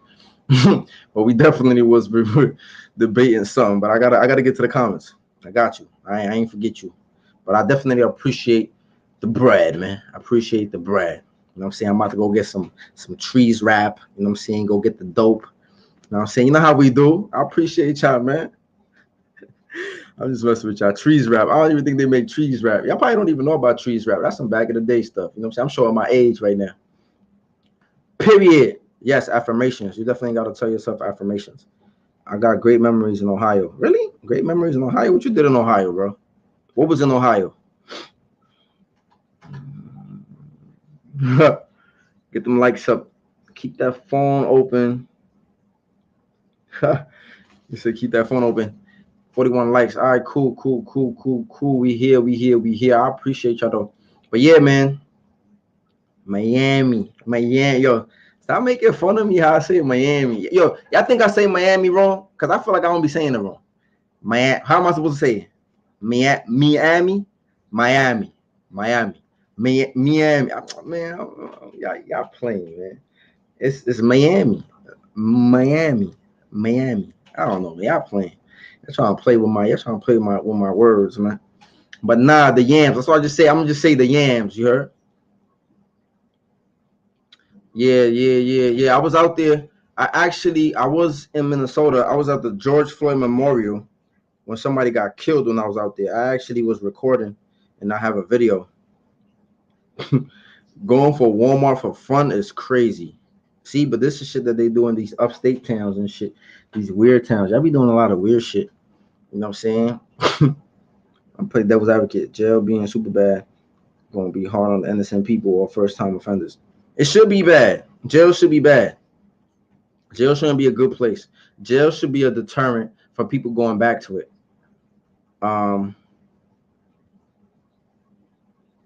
Yo, that's crazy. This dude said he was shooting everything. He got a red ID. I used to have a red ID too, and I used to have to go to court with the mittens. I used to have to go, but I wasn't shooting. I wasn't doing nothing. I got framed, man. They framed me, man. I ain't had nothing to do with it. She said going to Walmart is fun. That is crazy. Talk about another state, damn. But yo, these talking about Somali pirates. Chill, man, chill. I look related to EK. Yeah, nah, I met nice snow bunny in Ohio. Come on, man. Leave them white girls alone. I stopped messing with white girls when a white girl told me, if I won, I could say you raped me.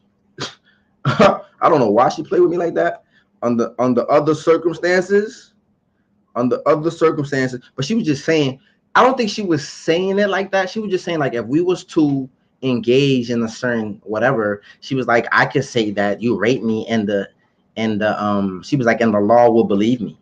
But I'm just like, that shit just didn't sit right with me. Just her hypothetically saying that shit just didn't sit right with me. So I advise y'all to be careful.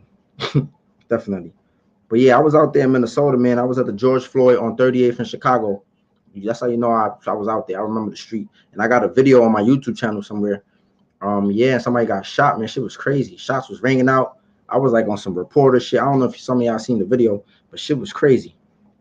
I swear to God, after that, I feel like I've never been to no hood doing no vlogging. Because that's in the hood. Even though I was just there for the George Floyd shit, that was the hood, though. 38th in Chicago was the hood. And after witnessing that shooting and shit, and I had this shit, the footage and all that, I was just like, yo, this shit was crazy. And then the dudes, they kind of like seen me recording. And then they came my way. They drove my way. And when they drove my way, they stopped. Like, right? Because at that point, at first I didn't run. I just turned around. Like, if you see the video, because I'm recording the whole time, they clapped this dude, they clapped two dudes. I was like, oh shit. I turned around and I'm recording, but I'm backing up. You know what I'm saying? Like, I've been in this position before. You don't never run. You try to watch where the shots is coming from, who the shooters. Once I spot the shooters, I'm just moving away from the shooters, right? But I ain't really, you know what I'm saying? I'm just moving away. Mind you, I got my construction on, so I can't even really run. You know what I'm saying? So, and then I don't even know where to go. I don't even know where to go. My man's that I was with, he kind of like skedaddle somewhere. Actually, you know who I'm talking about. Your man's. You know who I'm talking about. Let me stop. I don't want to start trouble because he got in his feelings last time I was talking about it. He was like, "Yo, I did wrong, bro." But it was all love. God, shots was ringing. Like I don't expect you to sit there. But anyway, yeah, man, I had construction on. The dudes pulled up. I don't know if I was paranoid at that point or they really seen me. I don't know, but it was crazy. Once I seen them reverse and come my way, I took the shit off the mount. I started like, I didn't really run because I didn't know where to run, but I hid like behind the car. But then I heard the car stop right next to the car. And then like, as soon as the car stopped, like other people started shooting at the car. So the car had no choice but to take off. But yo, it was crazy. I ain't even gonna hold you. That was a whole movie out there. After that, and then I felt like people seen me. I had a distinct jacket. I just, it was crazy. I was paranoid for the whole day. I'm in a different city. I don't know what's up. I don't know what the gun laws in Minnesota is like, but it seems like motherfuckers just be out there carrying guns. Because I seen some motherfucker pull out some crazy shit out of his book bag. It was some shit with a drum on the bottom. There had to be like 50 shots in it. And it looked like it was like a SK or I don't know what it was, but it was some crazy shit. So I'm just like, yo, I don't know I don't know what's going on. I don't know if somebody is gonna look for me because they feel like I got the video. I don't know what was going on, but it was crazy. After that, I was just like, yeah, I can't be in the hood recording vlogs. Yeah, I can't. I said that to myself after I seen that. I was like, I can't be in the hood. Make sure y'all like the video. All right, we ain't gonna, cause they ain't go up. They ain't go up. But I mess with y'all, man. I fuck with y'all. Somebody gang's been around. Yeah, a lot of younger Somali, but it happens a lot. A lot of times when immigrants come here and they have children here, it's usually in impoverished neighborhoods, and we get caught up in the gang life. We get caught up in the Bloods, the Crips, and whatever neighborhood sets they have. Me and my man was just talking about that. A lot of times our parents don't understand, right? But that's just the culture shift, right? Like our parents try to teach us some culture at home, but when we go to school, we fraternize with different people. When we go outside of our house, there's a whole bunch of other people that we are seeing. So it's crazy. You keep asking for Kai. I don't know, man. Kai doing her own thing. Kai dealing with life. She said she couldn't do the podcast no more. It is what it is. I spoke to her. She might come back. I don't know. Said she might come back. I don't know, but I don't know. Once you leave, you know what I'm saying? I'll be like this. Don't come back, yo. Don't come back. Come back. Might have an old man's podcast. You know what I'm saying? Might have an old man's podcast. I don't know. Sometimes you can't count on these chicks. Yo, I know you didn't just give me more bread. Hold on. Let me see something real quick. Come on, man. All right, I'm out of here. This sister is wild. See, now I feel like I'm at the welfare office right now.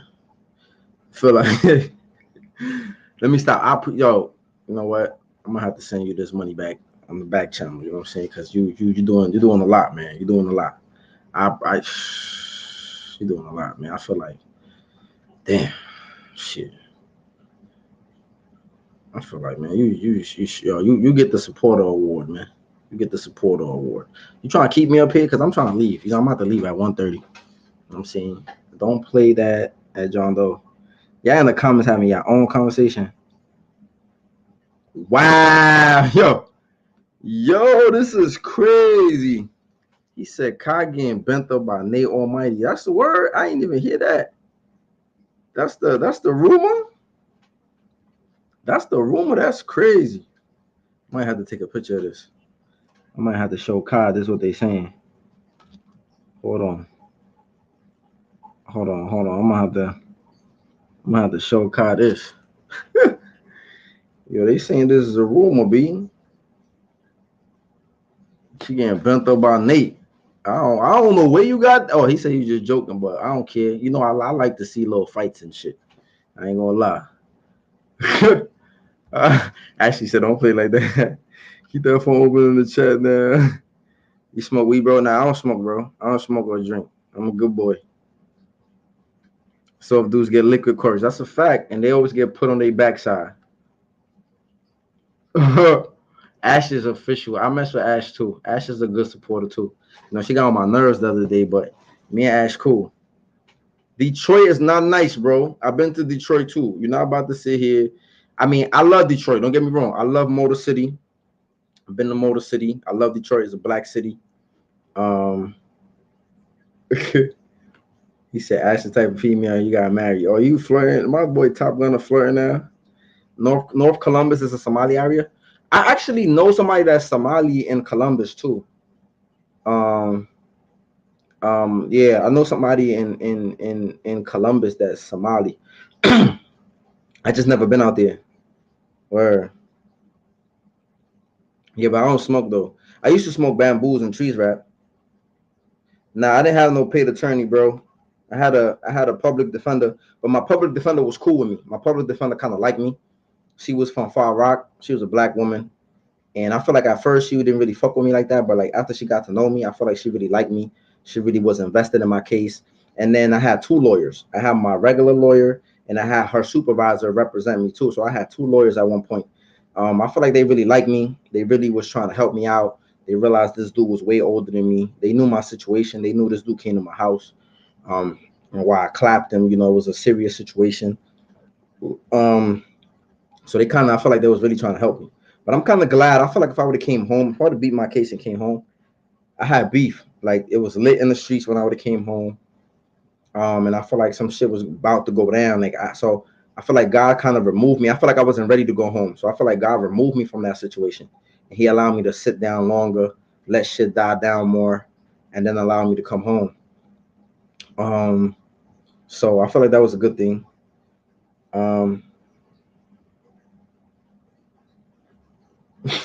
Yeah, man, affirmations is the stuff, man. You really start believing that stuff. Miami, man, Miami. How does Central Booking feel? Central Booking is crazy, bro. It's dirty. I never laid on the floor though, even when I knew I was going to the island for a long time. I didn't really care. She said, I'm not YouTube live savvy. Yeah, right. You be on YouTube all the time. How do I know that? I don't know. My dad said he was a white girl when he was younger, and she would start running and having cops look at him. Wow, that's crazy. Yeah, bro, shit's crazy. She would have packed me up, bro. She basically told me if I got on her bad side, yo, she said I could tell the police you raped me and you gonna go to jail. In my mind, I was like, your ass would get clapped. That's what the devil in me said. You know what I'm saying? That's what the devil in me said. The devil in me, you know, the devil in me. The devil in me was like, play that fucking game if you want to with me. Think your ass won't go missing. I'm saying that's why you always gotta have the shooters on deck, man. I'm saying you always gotta be friends with wolves. I be trying to tell people. When people try to tell you don't fraternize with people in the hood, nah. You always gotta have friends that are wolves. I'm saying, and let me tell you this: you ain't gonna have friends that are wolves unless you a wolf yourself. Just remember that. Just remember that shit, man. Always gotta have friends that are about that shit and that love you. Not on some using them, but just in case you never know, shit get ugly, man. Shit get ugly, and sometimes you gotta ride out, and sometimes you might need a little assistance. Even though a lot of times I move by myself, because you never know who will tell on you. It's always good to have one or two trustworthy people who is just as crazy as you. It's always good. He said white girls only good for their credit. I don't know why he had cuts on his arms. A lot of people be playing with all type of shit. They be making weapons. Maybe he got cut by making weapons. Maybe he was trying to cut himself. Maybe he was suicidal or some shit. You know what I'm saying? I don't know. You know who I'm talking about? Oh, you know who I'm talking about. Oh, you know who I'm talking about because I mentioned that I was out there. Yeah, that's how you know what I'm talking about.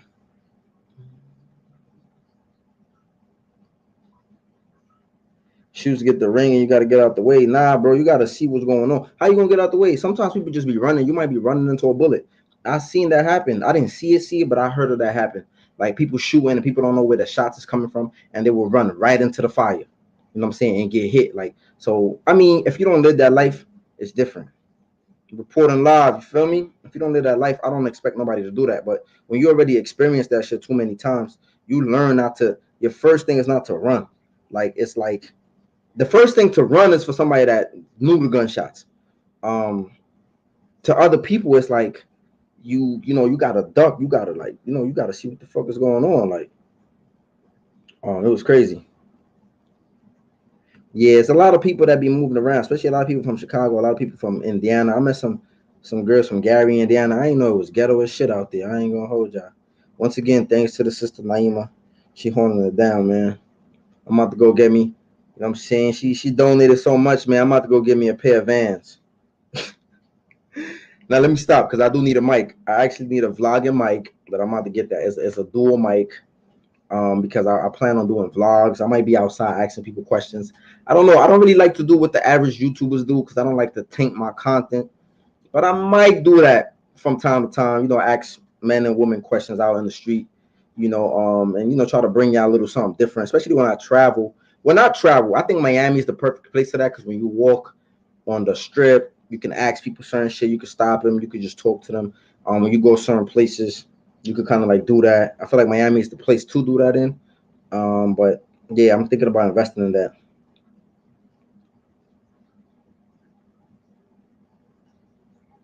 Yo, I'm definitely working on it. I'm definitely working on the power law videos. I try to space them out. I try to like mix my content up. I don't try to like just give them all of them to y'all like on top of each other. I try to like space them. But I got you, bro. They definitely coming. I'll probably make one after this. But like I said, I try to like space my content up. Um, where if that makes sense, I'll be just trying to space shit up. Um,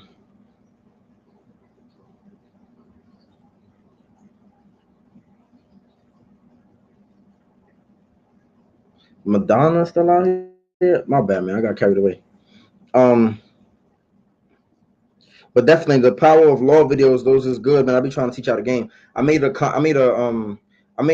book review on the whole book, but I feel like it wasn't enough because the book is very big. It's probably like 500 pages, 400 pages. Probably one of the biggest books I read. I got the Loss of Human Nature. The Loss of Human Nature. That book is like 600 pages. But I'll definitely be breaking down the laws for y'all because y'all could definitely benefit from like the individual laws and the breakdown. The book is very good, man, and it teach you manipulation. It teach you how people manipulate you. It teach you how to gain power. It just teach you how to do a lot of things. He said, "Vic, take the quickest sips of it. She a legend." Not you. Yo, I mean, sometimes you can't though. You know what I'm saying that's why when you get the right one, you gotta hold it down. I be telling the brothers, when you get a good sister by your side, she's supportive, she loyal, she know when to shut up. You know what I'm saying she gonna fight with you, not against you, with you. You know what I'm saying she gonna hold you down, man. You know what I'm saying she gonna make sure you well fed. She gonna do certain things. She gonna give you good advice. You know what I'm saying, and she pretty. Ooh, and she a go getter. Ooh. I'm telling you, man, when y'all find a nice woman, y'all gotta keep those chicks. 'Cause it's very hard to find a nice woman nowadays. She's not the welfare office, government cheese. They still give out government cheese. Yo, yeah. Yo, I dead ass always say I'm about to leave. Yo, but on some real shit, I ain't give y'all live at mad long, so I'm rocking right now. I'm in the good spirits. I just don't like going too long because then people don't wanna. I feel like if I go too long, people don't want to watch the videos. So I be trying to think about other people. Um, I be trying to think about other people that might try to watch the video later. Like, think about it on some real shit. Sometimes when I see videos that be 2 hours long, I be like, I'm not clicking on that shit. I'm just thinking about it from a content creator standpoint. I mean, from a viewer standpoint. When I go on YouTube myself and I see somebody was talking for 2 hours, um, you gotta have like a crazy thumbnail. Sometimes I gotta just listen to the beginning and see what you're saying, and you might get me to stay. Sometimes you don't. Why rewind and take a pic?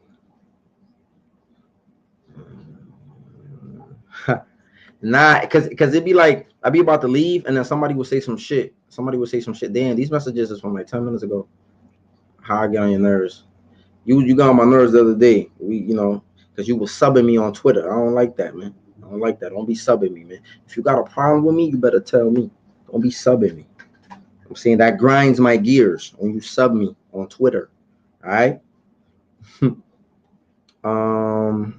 But yeah, I'll be about to leave, but then y'all just be keeping me good company, and I just be like, oh, and then we start talking about some real stuff.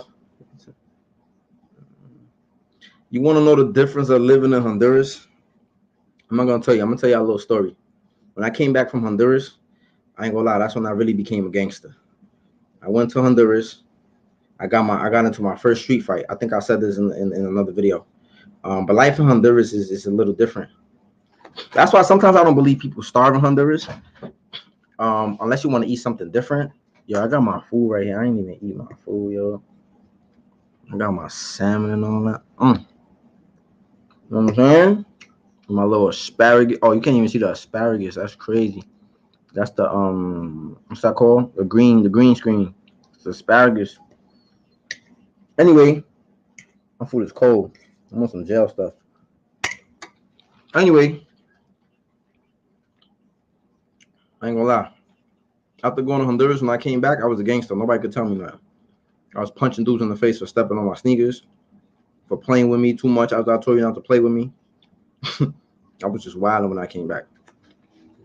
Got my first street fight back here when I came back. Once you get over the fear of your first street fight, it's a wrap. The game changes. It's like getting jumped. Once you get jumped, you're not afraid to get jumped no more, especially if it's not that bad. He said once a month. I don't upload the 48 levels of power once a month.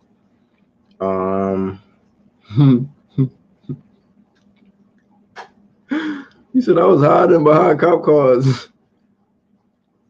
But Honduras was a little crazy. I think but in Honduras, I used to love one of the things about me. I'm a Garifuna, right? I'm a Black Carib, so I love going to the river.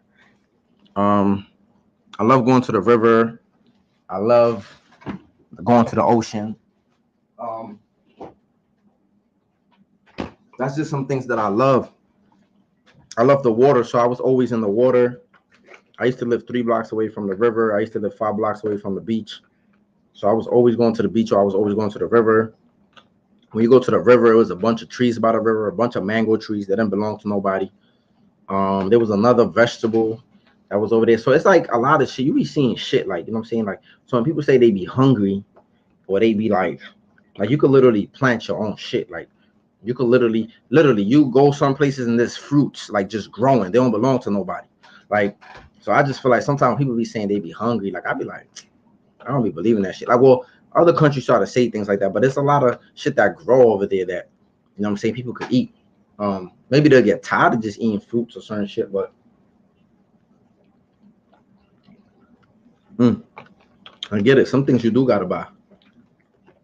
You got the 100% coconut water. 100%. It's fire right here. I ain't gonna hold y'all. But yeah, sometimes, people might want to buy some other things, but a lot of times you could eat a lot of shit. A lot of shit grow. He said Civil War coming to America now. And even if a Civil War came, Black people ain't even ready. He said food. He said food, COVID, food shortage, monkeypox. They saying monkeypox is spreading amongst gay people, man. Gay men. I don't know how true that is. That's what they saying. Excuse me. Around a few shootouts, I got low. He said first thing I'll do is get low. Yeah, you got to get low, bro. You got to get low. You got to see where the shots is coming. My ears work very good, though. I'm not going to lie. I'm hyper vigilant. And I think the hood heighten a lot of my senses. But even going to prison, when you go to prison, I think a lot of shit heighten your senses. Your vision gets, living in the hood and going to prison heightens your vision. Well, the smart motherfuckers that pay attention in the streets, the good criminals, right? You heighten your vision, your hearing. You be hearing, like, I ain't gonna hold you. I be hearing a whole bunch of, I be hearing shit I don't even want to hear. That's how good my hearing is. I be hearing when motherfuckers be trying to whisper some shit to somebody. Like, I be hearing shit. Like, That's how good took my hearing. My hearing just kind of like. He said I was hiding behind cop cars. You gotta do what you gotta do. Gary, Indiana is crazy. I met these chicks from Gary, Indiana, and Miami. Yo, they was. I show y'all the video. The chick that my man's remember. I told y'all. I told y'all the Miami story of the GD girl. She was folk. She was Gangster Disciple. She was dancing with my man's. I don't know if some of y'all seen it. I showed y'all on a short, but she was the girl that had the black ups. She was on some gangster time. Yo. And I show y'all the video of my man's dancing with her. It's in my shorts. Yo. But yeah, I made a video about the GD girl on Demon Time. Yo. She was from Gary, Indiana. It was crazy, man. I didn't know there was ratchet out there like that. She said, don't ask random people questions. Those one of the questions go stupid on YouTube, though. Yeah, them random questions be going crazy. Like when you ask certain people. Some people like that type of content. Yeah, the green screen dude got shit looking like a brick wall. Yeah, some people, I don't know. I got to really figure it out how I want to ask those questions and what I want to ask.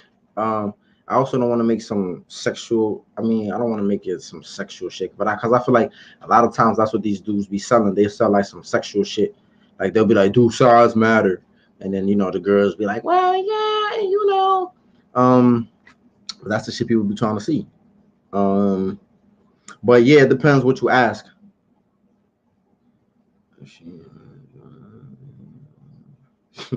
This dude said she ain't wearing Jordans and EBT card on deck.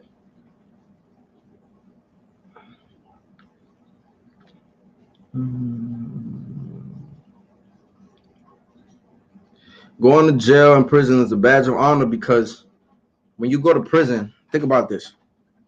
When you go to prison, surviving jail and prison is a sign of strength, right? When the dude goes to jail and he wasn't getting extorted, when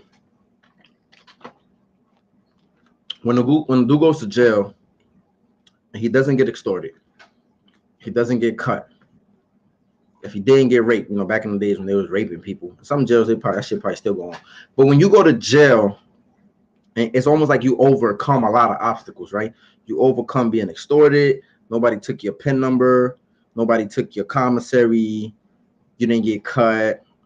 They didn't hear nothing bad about you. It's almost like gladiator school. You go to prison and you get your stripes up. And then by the time you come home, people will be acknowledging that you basically graduated from some type of boot camp, right?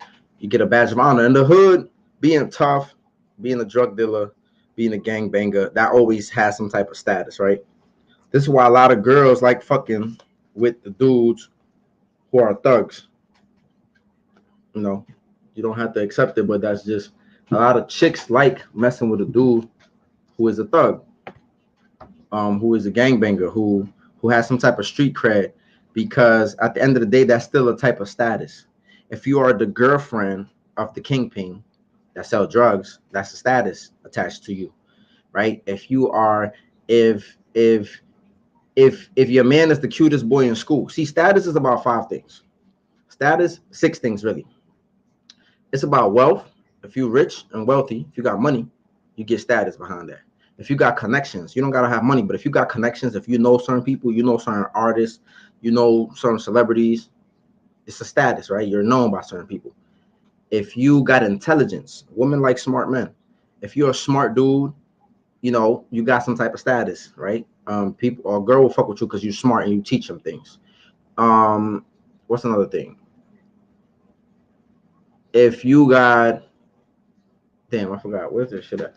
Connections, money. It's money, connections, intelligence, looks. And one of the other things is if you're a tough dude, right? This is not one of the things that I read, but yeah, if you're a tough dude, if you got some type of reputation, if you got some reputation like you're a shooter or some shit, in the hood, right? It's a status, right? My motherfucker's a shooter. Like he known, people fear him. He got some type of respect. So I think on this different type of statuses that women look for. So a girl will fuck with a dude that's ugly. A girl will fuck with a dude that's ugly if he got money, right? A girl will fuck with a dude that's ugly. A lot of times, girls overlook beauty in men. They're more prone to do that. This is why a lot of the ugly ass girls that can't get a man, they'll turn gay.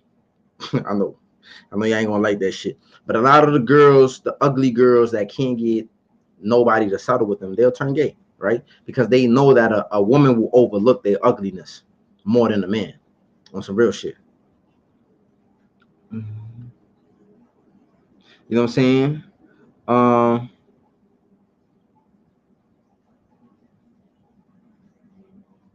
what the hell? You talking about the gun? What are you talking about? Oh, you said in Chicago, they made a dude have sex. I heard she pointed out the gun and make her give him head or something, or she wanted him to give her head. But I think that was in Florida. I don't know. I don't know. That's crazy. That's crazy. But anyway, what I was saying is, there's a lot of different statuses, right? So, because somebody asked a question, about like why is it a badge of honor? So yeah, so a lot of times in the hood, when you a dude that you got a certain reputation, the man respects you, the girls kind of like you. It's just the ignorance of the hood. If you think about it, um, I give you a scenario. Like for example, when I was outside, um, when I was outside gang banging, I remember like the Bloods. You know, we used to chill with a group of girls, but the Bloods on the block, they used to chill with a group of girls too. Um, and you know, dudes be doing shit to impress the girls. I wasn't really doing it to impress the girls. I really just wanted to beat up Bloods because they jumped me a few times. I had a vendetta. They jumped me across the street from my house. That was a no-no. And I had to, after that, it was lit. Every time I caught them, it was lit. So anyway, the point was this. We had our girls. We didn't have our girls. We was just us. But we used to chill with these group of girls. The Bloods used to have like these girls that, they were some fake bloodettes or whatever they call them. And the moment we start putting pressure on the Bloods in the neighborhood and we started getting them up out of here, right? They started transferring schools and doing all of the shit. Um, the girls that the Bloods used to hang out with, they wanted to hang out with us. You know what I'm saying? And that's usually how it goes. Like the girls want to be with the men who have the reputation. And I seen these women shit on handsome dudes. I seen these women shit on handsome dudes if they were soft, if they felt like you can't protect them, because women are instinctively thinking about survival too, right? That's why they try to have kids with the man who has the most money because they're trying to think about who can take care of me and my child. They tend to be with a guy who is protective, a guy who could defend them, a guy that is gonna make sure nothing happens to her and her child, right? They tend to do these things. Like you could be cute, and this is why a lot of times women overlook looks because you could be cute. That don't mean you tough. You know what I'm saying? You can have money. That don't mean you tough. Now it provides some type of security. That means we might not have to live in the hood. We might be able to move somewhere. So I think it just depends on what that woman wants because a woman just wants to ensure her survival. Um, Yo, somebody get these people, man. What the fuck is this? Yo, so woman,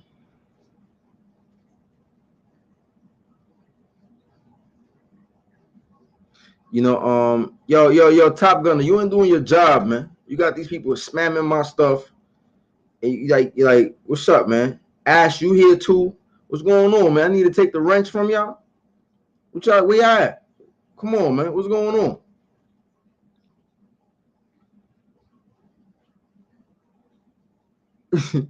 Yo, the mods over here wild. Yo, I'm about to take the wrench from y'all, yo. Y'all wild, man. Yo, but yeah, bro. So yeah, women will overlook looks because looks not gonna protect them. Looks is not gonna protect them physically, right? When they need to be defended, and looks is not gonna ensure their survival and the survival of their offspring. Um, a lot of times women don't even know how to vet, but I don't want to change this whole conversation about women. A lot of times women don't know how to pick the right man. This is why tradition is that your father picks the man for you, or before you even pick a man, you got to introduce that man to your father, and your father will tell you if he's a good choice or not. That's usually how it's supposed to go, because a man can't bamboozle another man.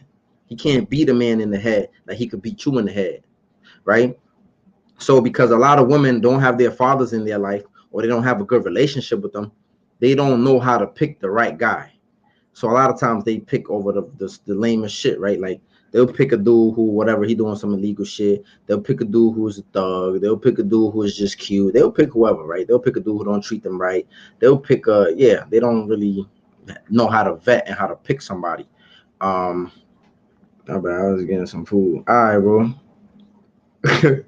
All right, good looking, man. Good looking, cause you know what I'm saying. They over here.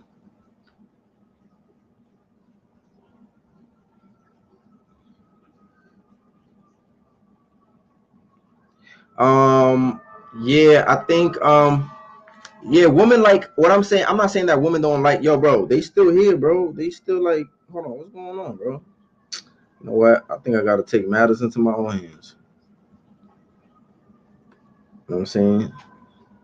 Don't worry, Top Gunner, man. I'm about to put you on the shelf, man. You're not handling your duties, man.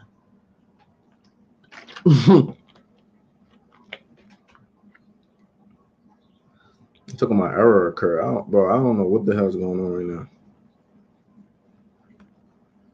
I don't know what's going on. He said they making new accounts. Yeah, yeah. He said they making new accounts. They moving fast like that. Find a girl even.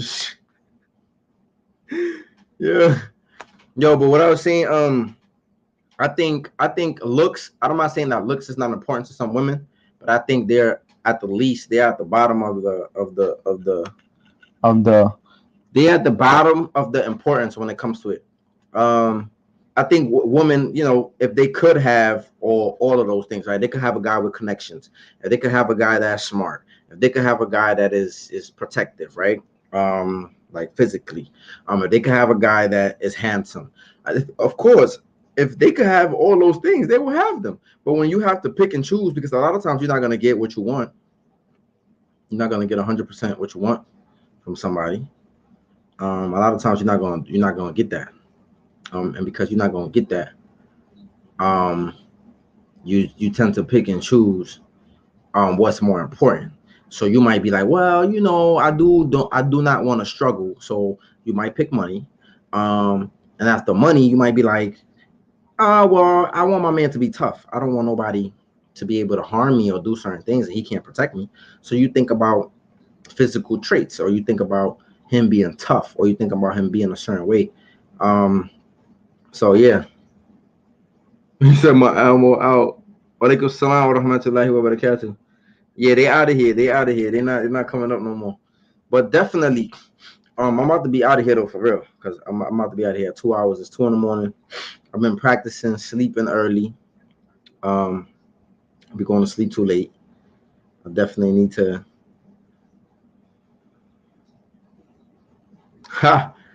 No, I feel you. You want them to look good too. I'm just saying, sometimes, a lot of times and I'm not saying all the women are the same, right? I'm just saying, oftentimes when a woman has to sacrifice what she's gonna take away, she's not gonna sacrifice smarts. A lot of times when a woman she gotta sacrifice certain things. She might not sacrifice smarts, right? Because she wants somebody to be able to teach her, right? She might not sacrifice somebody that has good character, right? Because she wants somebody to treat her good. She wants somebody that's loyal. She wants somebody with morals. She might not sacrifice physical capabilities because she wants somebody to be strong. She might not sacrifice connections. Some people might, right? You might be like, I don't really care who he knows. I want somebody that's low key. You might throw that out. Sometimes you're gonna get 4 out of 6 things. Sometimes you gotta sacrifice 2 things. So when it comes to certain things like that, I'm just saying that women are more prone to sacrificing looks. Like, he don't gotta be the best looking dude. Sometimes girls will even say things like, I wanna get with a semi ugly dude because I don't want nobody to be trying to talk to him. Sometimes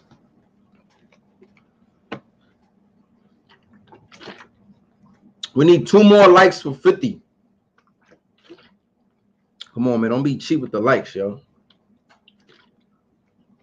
But anyway, don't be cheap with the likes, man. The likes is just a like button, bro. But anyway, what I was going to say.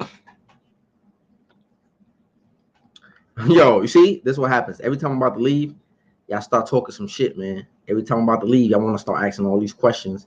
Every time I'm about to leave, y'all want to start on 5-5 crap. Shit fucked up my throat. I can't be doing that high pitch shit. On 5-5 crap. Yo, that dude is crazy. Yo, he be like, he's the custer. That dude is a custer, man. He be like, he's a custer. Yo. Y'all remember I used to be writing like that? I used to replace my B's with C's, or I used to put a K at the end of the B, at the end of the P. Yo, I used to be doing all type of crazy stuff, man. It was just crazy, man. I'd be thinking about some of that shit. Yo, I used to write everything like that. Like, that shit was religious. On 5-5 crap. Yeah.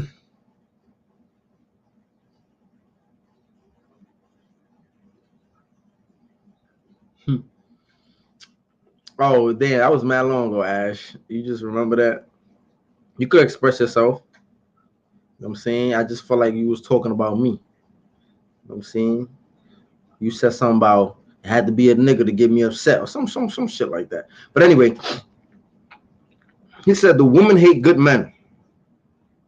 We usually see women always turn down good men. Good guys who would treat them like a queen over the dude who pays them no mind. I'm gonna tell you the thing, women, they gonna hate me for this because I got some sisters in here. You know what I'm saying? They ain't gonna like the game I'm about to give. I'm about to give y'all some game. So this is what happens. This is what happens. You know what I'm saying? I'm about to get my Kevin on. So this is what usually happens from my understanding of the sisters.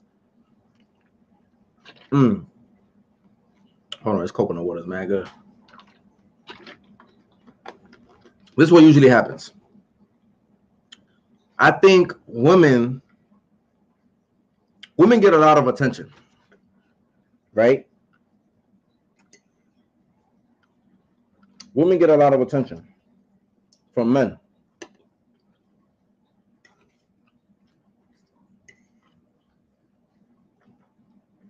I'm busting this down over here. I'm hungry. I ain't get to eat.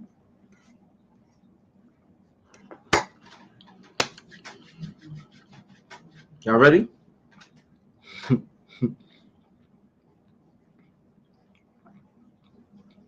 On 5-5 crap. Yo, why you talking about penis, bro? Chill.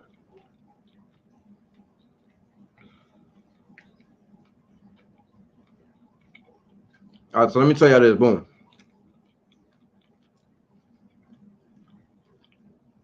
Women get a lot of attention, right? On the average. Why you think you got some of these women on Instagram that will have 30K followers? They don't got no business. All they're doing is posting pictures. And dudes is all up in their followers. They be following like 200 people. And they got mad thirsty dudes following them. Mad thirsty dudes in their likes. Mad thirsty dudes just in the comment section writing all type of crazy shit, right? Because chicks get a lot of traffic. So what am I trying to say about this? Because women are so used to attention. For example, if a woman is sitting at a bar, let's just say by the door, most of the dudes that come in there, if she's attractive, they're gonna look at her, they're gonna be like, damn, oh, what's good? They're gonna say something to her. Hey, beautiful, they're gonna try to talk to her. That's just how dudes are. Excuse me. If 10 dudes walk in, and they all try to talk to her, the 11th dude that comes in there and doesn't say nothing to her, she's gonna be wondering why that guy didn't pay her no mind. That's how women think, right? It's kind of weird, right? Because women do like attention. They like attention, but then so much that when you don't give it to them, They kind of wondering. Their mind is wondering. This is just the confusion that goes on in a lot of our sisters' heads, right? They claim they want to do it, and it's all about them. I want my nigga to be obsessed with me. You hear girls say that all the time, and then when they get that obsessed dude, they be like, he too obsessed. I don't. The reality is that women want some type of balance. They want you to show them affection one day, and they want you to curve them on the next day. They want you to cuddle one day, and they want you to not cuddle on the next day. They want you to give them this on this day and agree with whatever they say, and the next day they don't want you to agree. They want you to tell them no, and they want you to not let them have their way. Some days they might want you to be romantic. Some days they want you to be a little mean and a little stern. They want that confusion. That's why when things are going perfect, sometimes women start problems. They will start an argument. They will start issues. Again, this is not all women. This is just talking on the average, because they like that like not the coaster, but they just like excitement. They like spontaneous stuff. They don't like the same routine. Not all of them. Again, so I think that when you say that, yeah, there's a lot of women who like the mean guys. They like the guys that don't really pay them attention, because they get so many dudes that do that already. So I feel like the guys that don't do that for them, because there's not so many of them, they're kind of rare. They kind of like wondering why that dude is not really paying them attention. Why I don't got this dude eating from my palm like every other man. Why I don't got this dude tricking on me. Like I tell you, yo, I got so many examples of women, and you know, I don't take shit from women. Like I have women try to like manipulate me and try to say, well, my ex used to do this and this dude, and I tell them, well, go be with him. Ain't no woman gonna have me chase. I don't chase women, right? I don't chase after them. I don't do certain things. And when I tell you stop doing certain, and I cancel women, I know how to cancel women. Women like a man who has standards. She likes a man who he's not gonna do whatever she says, even though they say they want that. That's not true. She likes a man who has his own backbone. He has character. He got standards, and he don't got no problem telling her get lost. Because most men, they're crying for these women. Most men not getting laid. 1 in 3 men are not having sex, which lead me to the next thing that my son Top Gunner said. He said, yo, Vic, what you think about dudes paying for escorts instead of dealing with females in the hood? Same thing, right? I think a lot of men don't get sex. 1 in 3 men, it's a report that said 1 in 3 men don't get sex. So a lot of dudes be paying for sex. Whether it's with gifts, whether it's they deliberately paying for it, giving the escorts the money. And sometimes men don't want to deal with the headache. I literally, I know some individuals, that I remember, like, I know some individuals that they rather pay for coochie. They don't want to talk to no girl. They don't want to sit there and court you. They don't want to sit there and get to know you. They don't want to sit there, even if you're a round the way girl, even if you're a hoe. They don't want to sit there and make small conversation with you and try to get in your pants. They don't want to sit there and have that whole dialogue. They'd rather just pay you, y'all smash, and you go about your way. Sometimes guys don't want the headache. They don't want the conversation. They don't want the layup. They don't want you thinking, oh, so what are we now? They don't want none of that. They just want to get nasty, and they want you to get lost. So sometimes guys pay for that. And another reason is guys pay because they just can't really get the coochie like that.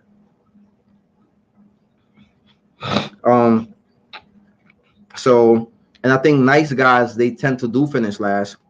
And I hear this from a lot of women. Well, women don't like a pushover because a woman wants a man to lead her at the end of the day. And if you're a pushover, she feels like you can't adequately lead her. How many leaders you know in history that were pushovers? Think about it. I tell people that all the time. Humans are always going to return to what is human nature. And regardless of what they say out their mouth. So if a woman might say, yeah, I want her to be obsessed with me. I want her to do this. She's going to return to her human nature. And her human nature is men lead, women follow. She wants to follow. And if you don't give her nothing to follow, she's not going to really want to fuck with you. You know what I'm saying? Unless she's one of them sisters that just trying to be your mom or some shit. You know what I'm saying? And she don't care about having a leader.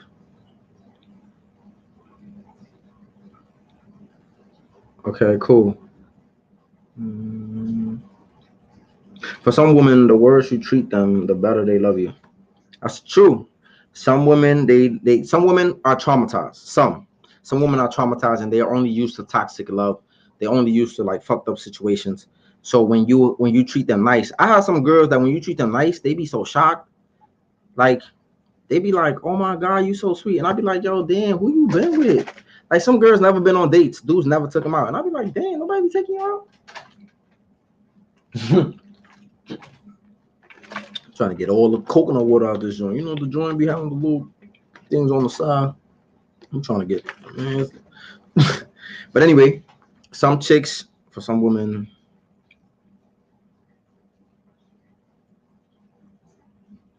I think you just, like I said, bro, you gotta have a balance. You gotta have a balance with chicks. If you do too much on one thing, if you too stern, the Prophet Muhammad sallallahu alaihi wasallam, he said this, right? He said, "Woman came from the rib of man, and the rib that she came from is the upper rib, and the upper rib is the most curved rib." So he said, "Do not leave her." He said, "Do not try to straighten her because you might break her." But he also said, "Do not leave her so that she be bent." What did he mean by this? He meant that women are gonna do certain shit. They're gonna try you. They're gonna try to play with you. They're gonna try to disrespect you sometimes. They're gonna try to talk slick. They're gonna try to do certain things. And this is what he means by don't try to straighten her too much. Don't be too hard on her. Don't be too harsh on her. Don't be too aggressive with her because you might break her. But he also said, do not just let her slide with all of those things that she does because you need to have some type of balance. You don't want her to be all the way like, violating, but you also don't want to break her when you admonish her. So he said, basically seek a middle course. And that's what women like, bro. That's like the best advice I could give you. Women do not like you to be super sweet and nice and kind. I'm telling you, you're going to get violated. You're going to get cheated. Most women, they're going to get violated because a lot of times those dudes that are super sweet. Listen, let me tell you something.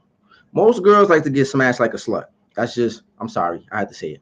I hear a lot of the shit that these girls be saying, and a lot of the kinks, and a lot of the shit that they want in the bedroom. And 9 times out of 10, that nice, sweet, loving guy is not gonna do that to you. It's most likely gonna be somebody that's an asshole. It's most likely that's gonna be somebody that ain't shit. It's most likely gonna be somebody that's some thug, somebody that don't care about you. That's gonna give you what's gonna give them that pleasure that they want. And it's fucked up that a lot of sisters think like that. It's not all of them, of course, but it's crazy that a lot of sisters do be thinking like that. They definitely. It's definitely a lot of chicks that be wanting that. Oh well, I wasn't. Damn, hold on. I went too far down. She said, "I'm a certified lover girl." All right, you might be right. You might really want that. She said, "I want to be up on him every day." She said, "I want to cuddle every day." Yo, you say that now. Whoop whoop, just about average. Crazy. It's crazy, man. You gotta. He said, "Yo, y'all dudes is crazy." Average, man. You know, some girls don't like the average, man. Some girls want the anaconda. Yo, y'all be always getting crazy around this time, man. I'm glad my computer about to die. Cause you know what I'm saying? Well, it is what it is. I tell guys too though, man, I be telling guys too, man, don't feel a lot of guys be feeling a lot of women try to manipulate men talking about sex or their penis size. And I be telling brothers, man, like it is what it is. If you ain't working with the horse and she wants the horse, tell her go ahead, brother. Don't feel bad. It is what it is. You know what? Because the vagina is like a glove at the end of the day. The vagina is like a glove. You got to think about it.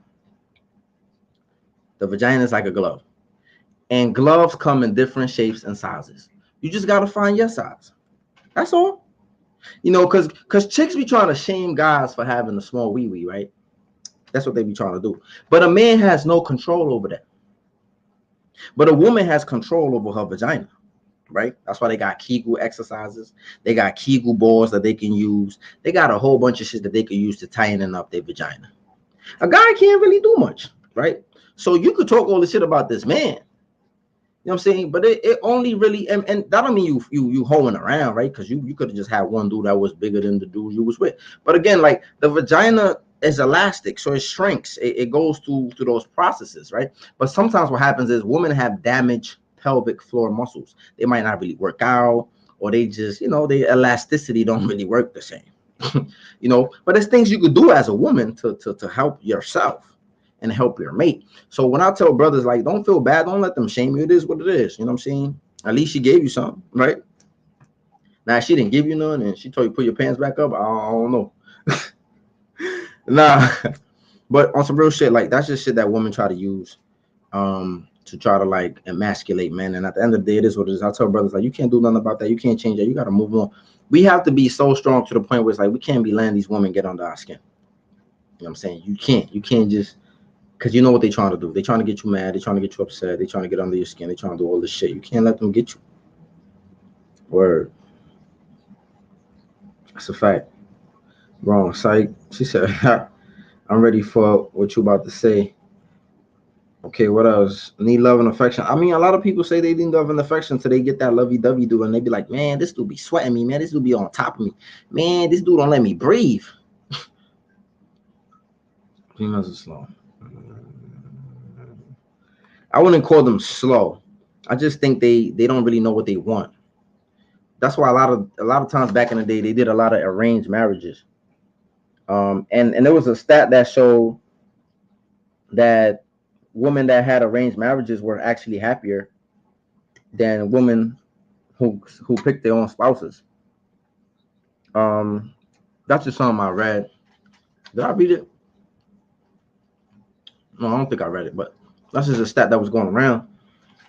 That's why a lot of times these women be having arranged marriages, because it's like they don't really know what they want, bro.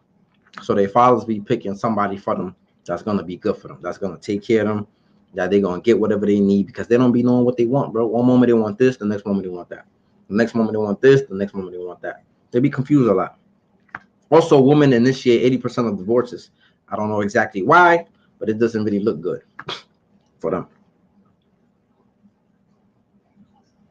I don't wanna. That's my song. I need love and affection, and I hope I'm not sounding too desperate. See, that's the future I like. Love, love, love, LOVE and affection. That's my song. She said, I want to be up under him every day. All right. She said, Vic is strong on that. I definitely will leave you alone. I cancel girls. Facts. I take pride in canceling women, because a lot of these women think they can't get canceled. I definitely will show your ass. You know what I'm saying? I told y'all 50 Cent gave me my gangster. 50 Cent said that in the song. He said, America got a thing for this gangster shit. They love me. Black Chuckers, Black Scully, Leather Pelly Pelly. And in one of the lines, he said, the woman in my life bring confusion and shit. So like Nino and New Jack, I'll cancel that chick. Look at me. This is the life I chose. Niggas around me so cold that my heart turned froze. I build an empire on the load of knocks. Don't know I'm the weatherman. I pick that coca leaf and make that snow. Sit back, watch it turn the dough, watch it go out the dough. O after O. All right, then it got a little whack. But started off good though. Started off good. But I told y'all 50 Cent gave me my gangster. I ain't play that. I don't play with them chicks. Gotta cut this joint open and get all the juice. Some poor man shit, man. I don't care. But anyway, you gotta cancel girls. You gotta show girls I don't need you. See, because a lot of times, a lot of men been tricked in today's society to believe that the woman is the prize. But in reality, the prize is the man. If I'm supposed to take you in from your father's protection, right? Because this is technically how it's supposed to be. I'm supposed to take you in, provide for you, spend most of my money on you, protect you, do all of these things, right? How the hell is you the prize? I'm taking care of you. You my son now. You my son now. I just relieved your father of his duties and your mama, and I'm taking care of you now. You my son now. How the hell are you the prize? I'm taking care of you. I gotta spend my money on you. I gotta feed you. I gotta clothe you. I gotta wipe your butt, basically. You know what I'm saying? You my son now. How are you the prize? Shit don't even make sense. But in today's society, they got they got the man believing that. So a lot of these men are chasing women. You don't chase women, bro. Chase your dreams, chase your goals, chase your aspirations, and the woman gonna come because the woman gonna flock to the money. They're gonna flock to the bread. So once you get your bread right, these chicks gonna flock to the bread. But a lot of dudes are not doing that. They chasing coochie, and they get stuck. It goes from chasing coochie is supposed to be a phase, at least in America, right? When you grow up, everybody's trying to compete with each other to get coochie, and then you're supposed to get out of it, work on yourself. Boom. A lot of dudes not doing that. I wish I didn't grow up the way I grew up on some real shit. I wish I didn't grow up like this. I wish there was no peer pressure to have sex. I wish I would have.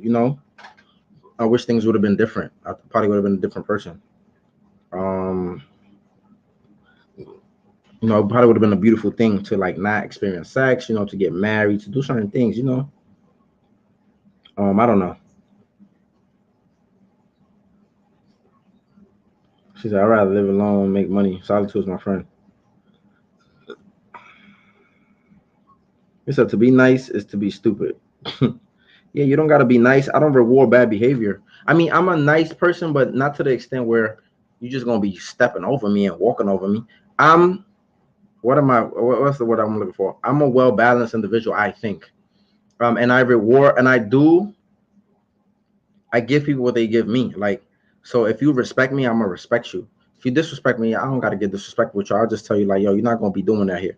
Um, so I just, I just reciprocate what people do. So, and if I feel like if you're not changing after I had a conversation with you about changing your behavior, then you out of here. I ain't gotta talk to you. Like, get up out of here. I'm not putting up with that shit. I'm not. I tell chicks, and most of the chicks I ever talk to, most of the chicks they still want to talk to me because they realize who the fuck I am. Like, you're not gonna be playing with me. I'm not gonna beg you. I'm not gonna do none of that. Like, and I'm gonna dismiss you. Get up out of here. I don't play that shit. I'm saying like, yeah, some girls think they can't be dismissed, but it is what it is.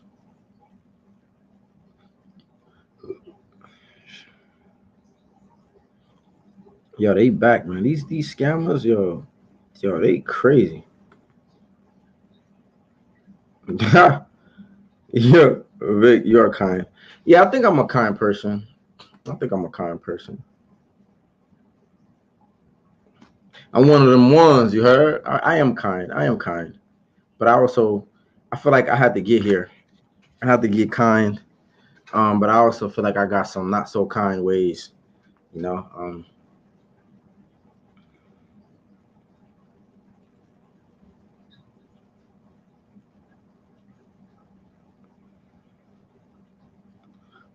Yeah, I'll be chilling, bro. I don't be thinking about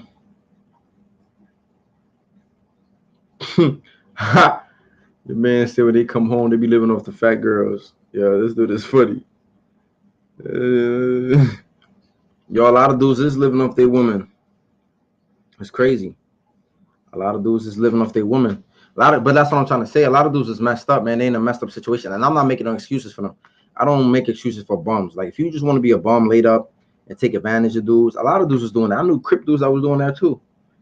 I know a lot of crip dudes that were living off their baby mom. That's just some broke older head dude shit.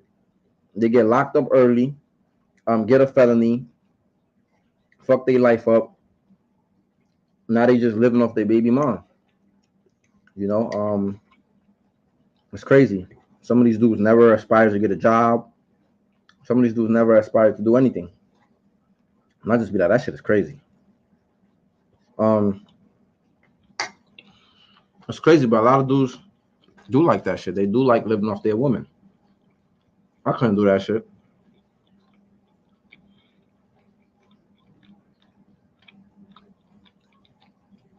I met this girl one time. I'm gonna tell you a story. This is back in the day, you know what I'm saying? I met this girl one time. I told y'all when I came home, I was on my can't get none of this. um, but that I had this girl one time. know what she told me?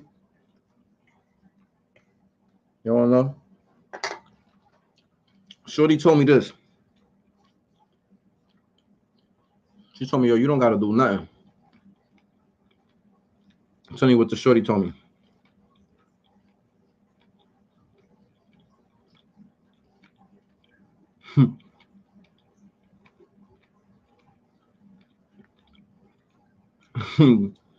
She said, if you like guys, just say that. Y'all crazy. Look. I had a chick tell me this, right? She told me, like, yo, you ain't gotta do nothing, Vic. She said, you ain't gotta work. You ain't gotta do nothing. I got enough bread for the both of us. She said she really wanted to have a baby with me. You know? You gotta understand, these chicks get to like 30 and they don't got no kids. 35, 33, they start getting desperate. You know what I'm saying?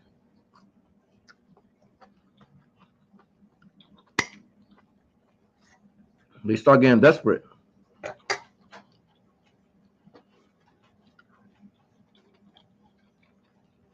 They get in their 30s, the time's ticking. So they be out here trying to have kids, man.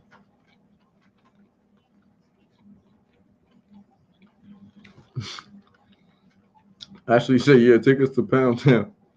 Yeah. That is crazy. She said, buzz yourself to sleep. Oh my God, y'all talking crazy. Naima, why you, come on, Naima. Don't let people, come on, man. Y'all here talking a little crazy in my section. But on some real shit, man, this girl told me, like, she said, yo, Vic, you ain't gotta do nothing. She wanted to have my kid. I feel like also another thing I realized, and this is just me too, and I don't like to toot my horn, but you know, I am different than most men. And I realized that when women see that, when they see that I'm different than what they usually used to getting, they be trying to trap me. I ain't even gonna hold y'all. I'm look, on some real shit. I'm not even tooting my own horn. That's why I be trying to tell y'all, stop chasing these chicks, bro. I've been broke. I'm still broke, but I've been broke, like, and chicks, like pretty chicks, don't care, bro. They like my character. They like my drive. They like my determination. It wasn't like I was some bum trying to live off them. I was still like, nah, like I'm good. Like this chick, for example, she told me, like, bro, you don't got to do nothing. She was like, I got us. But she wanted to have my baby. She was like, yo, I really want to have your kid. Boom, boom, boom. She was Persian too. Just throwing that out there. She was Persian and Navajo. I don't even know where she had this money from, but she had like a little funny history. I think she robbed a drug dealer or some shit. I ain't seen her rob him, but she used to have a boyfriend that was making mad bread. And I think she ran off on the plug. I think he was the plug and she ran off on the plug. But like, I don't know how much bread she had. She ain't fully told me her whole story. But I was kind of like looking at her like, mm-hmm. But anyway, she literally told me like, yo, bro, you don't got to do nothing. I literally could have just kicked my feet up. And this girl was just gonna, like, you know what I'm saying? She was just gonna hold it down. One time we went out to eat. I paid. She didn't want me to pay. She was like, I got it. I'm gonna pay. And I was like, nah, I'm gonna pay. I got this. You know, I paid. Yo, how when she was leaving again in her cab, she gave me a hug and put the money back in my pocket. Yo, crazy. This chick was crazy. Like, you know what I'm saying? But if I was some bum dude, I would have been good. I was talking to another chick like that, had money, pretty chick. She was definitely trying to, like, I don't care about that. That's not my thing. I don't feel like a man living off some woman. You know what I'm saying? Don't get me wrong. If my spouse makes a little more money than me, or she makes some more money than me, that's cool. Living off some women, some bum shit. If she's taking care of shit, and maybe I'm going to school, maybe I'm getting a degree, maybe I'm doing whatever I'm doing, so she holding it down for a little bit, that's different. But just living off some women, my feet kicked up, I'm not doing shit, I ain't providing shit. Nah, bro, that ain't no man shit. That's some bum ass shit. And I don't know how you call yourself a man and you just sitting up. Now, if y'all have an agreement where you're gonna be a stay-at-home dad and she gonna work, hey, if that's what y'all got going on, that's what y'all got going on. I just feel like Like if you just not contributing to shit, you don't even want to take care of the kids. You're not doing nothing. Like I'm like, nah. Yeah, y'all crazy. Yo, what you talking about this third leg and shit? Yo, y'all talking crazy. She said, I don't body shame, man. Yo, y'all talking crazy. Y'all wait till they get late and then y'all just come in here talking this shit. Yo, some girls be saying that. Yo, if you pull down the pants and the shit, the thing not hitting, they telling dudes pack it up. I think girls be lying. I think chicks be lying. I don't think I ever met a chick that told a dude, nah, you're not getting in here and put your pants up. I haven't met anybody that said that to me. And then again, I don't be asking shit like that. Like, but I wonder now, because some chicks be saying that shit. I don't know if it's true. But I just told you why nice guys finish last, man. Nice guys don't be taking them to Pound Town, bro. Nice. She just told you to be nice is stupid. Don't be nice to her. Be mean to her. Spit on her.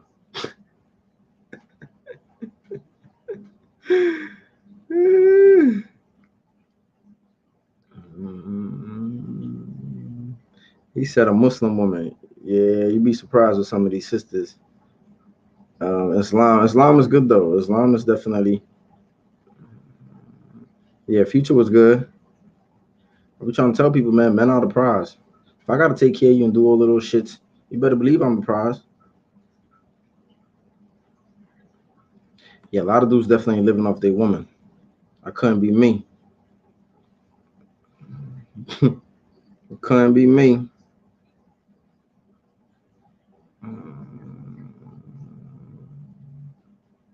Women definitely get to be broke too. I like you wilding now, Ash. A man is more prone to taking a broke woman than a woman is prone to take a broke man. That's a fact. More men have taken women in, upgraded their lifestyle, and of course, y'all gonna say because we're supposed to do that, but more men have done it for women than women doing it for men.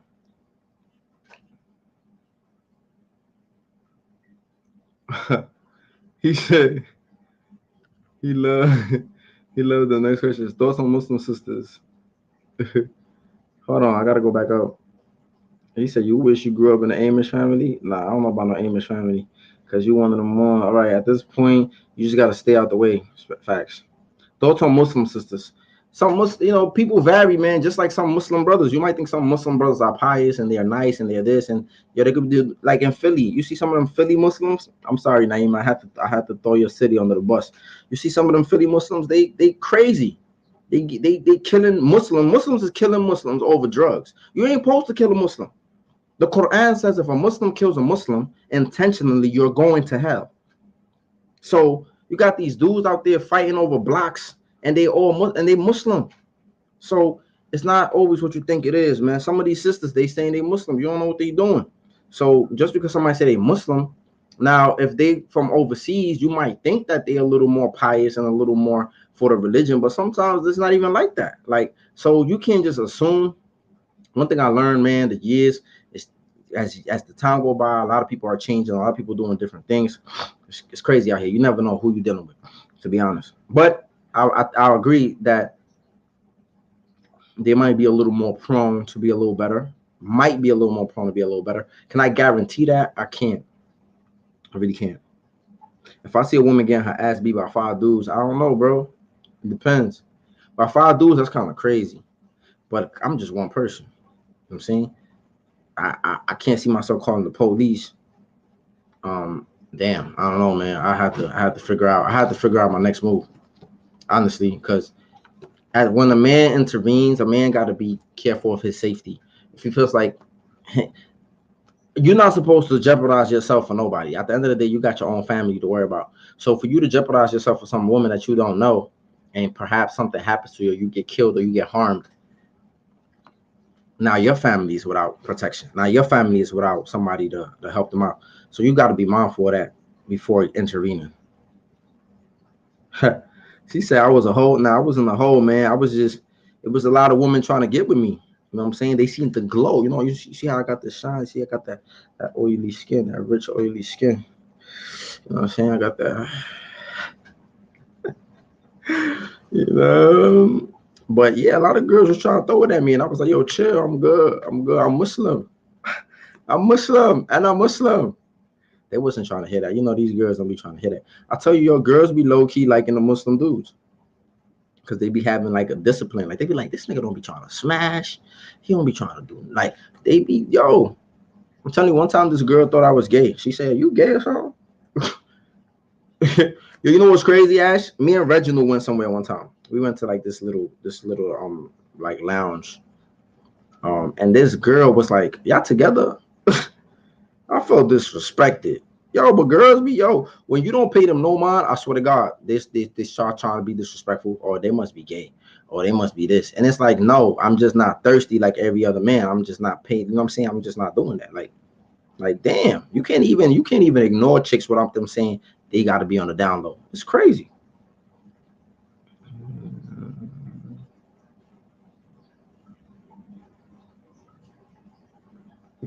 Yeah, motherfuckers definitely be in prison, like yeah, like they was in college. Yeah, she was a little older than me. I think she was like 33. I did think about the young female. Yeah. Yeah, I think the younger you have kids, the better. I don't agree with the young girls having kids if they're not married. I think they should get married. But you know, everybody don't believe in marriage. And I think at least if you're not gonna get married, like damn, you should at least be committed. But I think what's a bigger commitment than marriage? So I think having kids out of wedlock is not the way to go. But I think having kids young, if you get married early and you have your kids young, I think your body could bounce back quicker. It's also less health complications when you're younger. So, yo, that ass, she was just trying to get a baby out the kid. She was just like, yo, she said, man, get to be broke and still get a girl. That's not really true. I think that a lot of times the only way a woman will take you if you broke is if she got money, if she got a little chicken. You know what I'm saying? She got a good job, she doing certain things. And not only that, you gotta have like some gotta be great about you. Also, I feel like women are more prone, if your sex is good, women are more prone to take in whatever type of shit that you give them. That's another thing. Women get easily swayed with sex. If the sex is good, that woman is gonna go crazy over you. She'll take a bum in, she'll support you, she'll be your mom, she will do all type of shit for you just for sex. That's another thing. Guys don't be doing shit like that. Some guys might do it, but a real man, a strong man, or grounded man, you're not gonna have him going crazy and doing crazy shit over some box. That's why when some of these dudes be doing crazy shit over head or over a girl's coochie, I'll be looking at them like they crazy.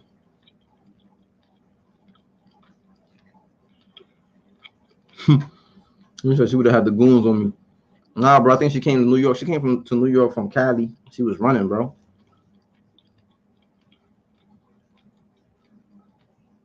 Nah, I've never been to Somalia, but I've been to Minnesota. That's like little Somalia.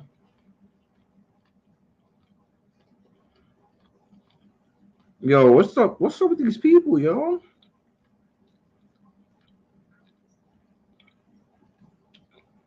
Okay, so what's the questions? Okay. She said I dated more men in New York City. Excuse me, Naima. Excuse me. Tell you, man, they love dudes from New York, man. Everybody love dudes from New York. That's why dudes be hating us. I'm telling you, they be hating us. When New York dudes travel places, we be taking over the spot. I ain't even gonna hold you. I went to Houston. We was taking over the spot. You know what I'm saying? And we let it be known too, we from New York. You know, New Yorkers is a little cocky. So wherever we go, you know what I'm saying? We be like, yeah, man, I'm from New York, baby. What's up? What's up?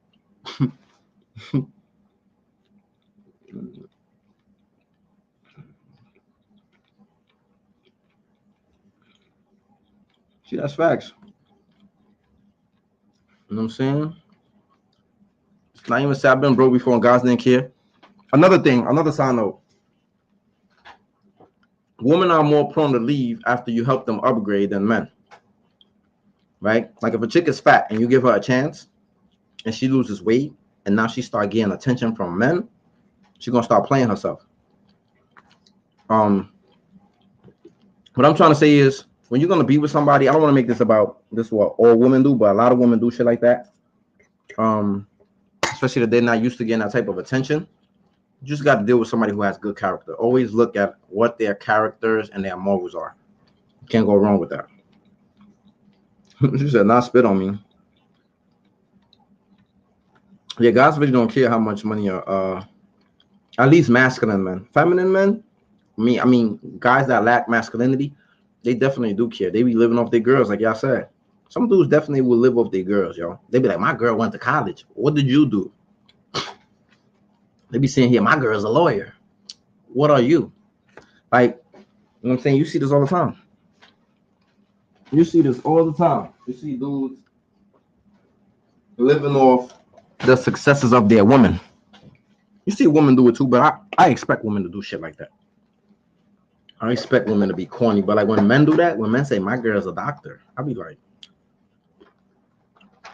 bro, give her back her skirt, bro. Give the woman back their skirt. A lot of men be trying to act like women. You see them out here. They got the man purse. They're doing all type of weird shit out here, man.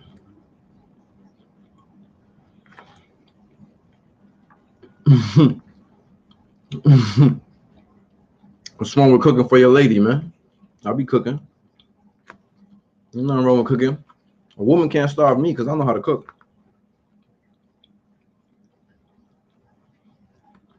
Yeah, most guys don't look for money. They care about respect.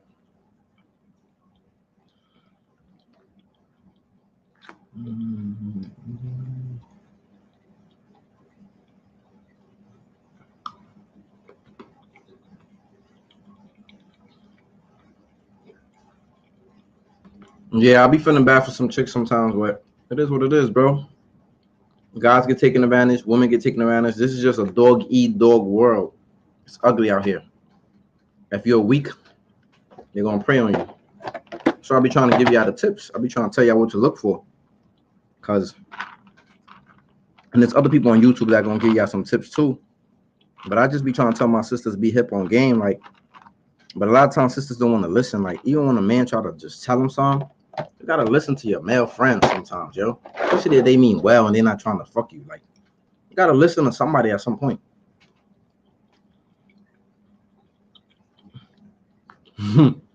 She said, I live in Atlanta. She said, these guys do not care if a female have money. They don't even care if you're a girl. Money? We don't want no money. You got brothers? They be like, we don't care about your money. We don't care about your coochie. You got brothers? They did wild out there. I ain't gonna lie. I ain't never seen no crazy wild shit when I went to Atlanta, though. I don't know where they was at. Not that I was looking for them.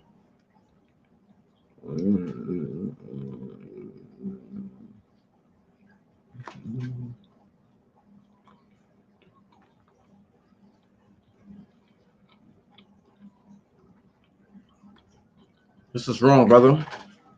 I'll tell you like this. If you get yourself together, if you get yourself some money, you're going to have options. I guarantee you. I told you, it's about having one of the 5 statuses. Even if you broke, you could get some chick. And if you broke, it's even better because the chick that might really want you, it's going to be a woman who really care about you.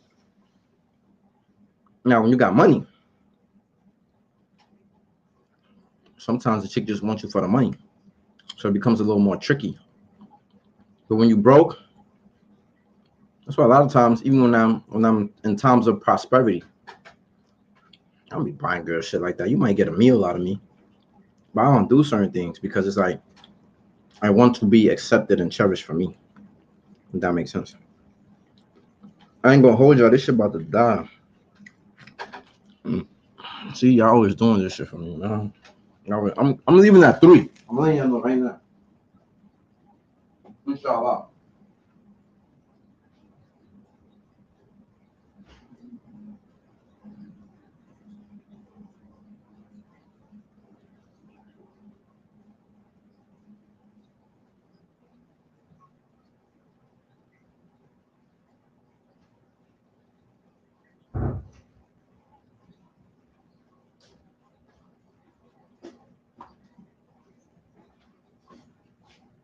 I'm here, y'all.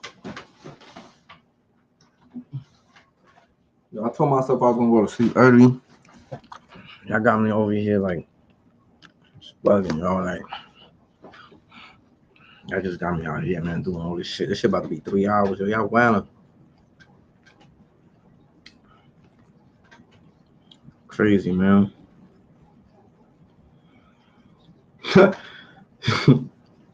Dudes got options, man.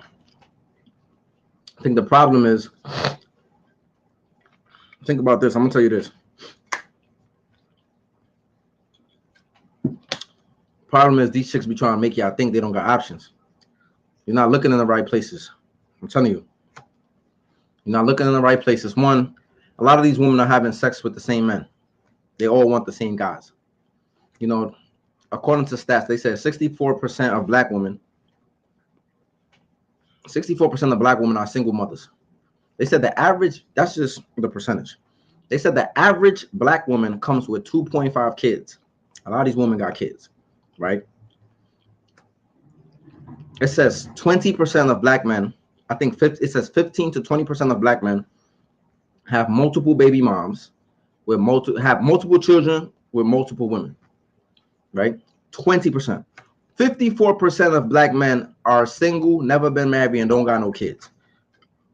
And then you got the other percentage, they're probably in jail, they're probably gay, that's like the other like 30% or some shit, right? The point of this is this. 15 to 20% of black men have multiple kids with multiple women, meaning that at least 64% of these women are sleeping with the same men. Does that sound like they got mad options? No, they're having sex with the same dudes. They having sex with the same futures. Yeah, Future got like 6 baby moms. This is the type of dudes they're having sex with. And not just dudes that got money, because they're not having dudes with got that dude. They having dudes with bum ass dudes. Multiple dudes. That's why Kevin Samuels used to get on them. You got 2 kids with 2 baby daddies, and you think you deserve a 6-figure dude. That's why he used to be shitting on a lot of these chicks. You got 1 kid, you fat, you this, you that, and you think you deserve this. A lot of these chicks are delusional, bro. But they have made you believe that you don't got no options. And like I told you, if you focus on yourself, especially if you get some money, if you get you some money, bro, you always gonna have options. And if you fortify your character, you can't be thinking like this, thinking that you don't got options in the woman. The woman do give you choosing signals. Don't get me wrong. The women do let you know like the coast is clear. They do. But to say that dudes don't got options, or maybe dudes don't got options. I don't know. I feel like I'm projecting myself, not to toot my horn on some real shit, but I just think like if you uphold yourself a certain way, I'm telling you, women could sense a certain aura about you when you walk in the room. You know what I'm saying? They'll respect you. You know, you don't gotta have the most expensive shit. Cause let me tell you something. I go a lot of places. I don't wear the expensive shit. I don't got no designer, right?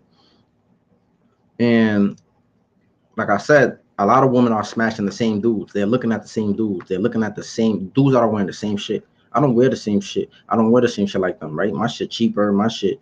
I'm a regular dude. So if a woman that gives me choosing signals, is gonna be a woman who is already letting me know she doesn't really care about what I got on. She's already letting me know like I'm not like those other girls. So you just got to be comfortable and confident in who you are and your ability, right?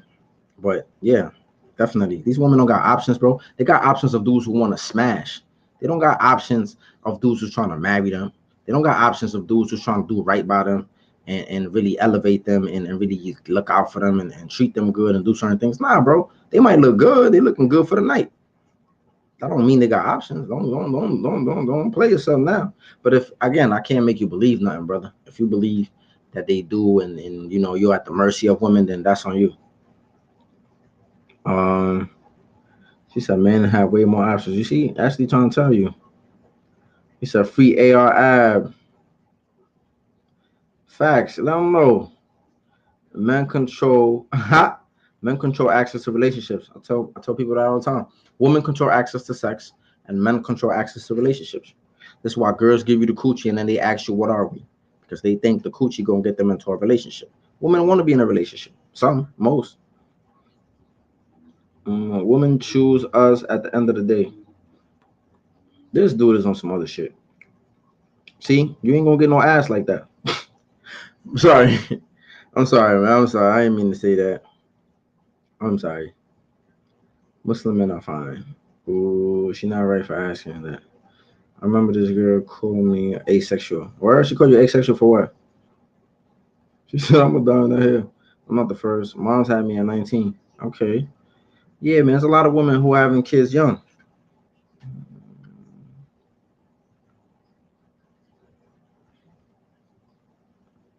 He says it's better to be like 20 to 15 years younger than your wife. I mean, some people like that. She said Muslim men just carry better. No bullshit. Okay, I gotta scroll all the way back up. What did I? Nah, because this dude just why women overseas treat men better than the women in America. Because the women in America have been fed this whole feminism shit. They fucking drenching them in this shit. They drenching these women in this feminist ideology. They drenching them. Women got mad rights over here, and they get away with shit over here. Like I was just telling somebody yesterday, a woman could sit out here and lie about a crime. She could say a dude raped her and he didn't rape her, and they could find out years later and she won't go to jail. Juicy Smollett, he lied about a crime. Guess what? He went to jail because he's a man. Men get held accountable to a way further extent of the law than women. Women get to lie, they get to do certain shit, and they only get a little slap on the wrist.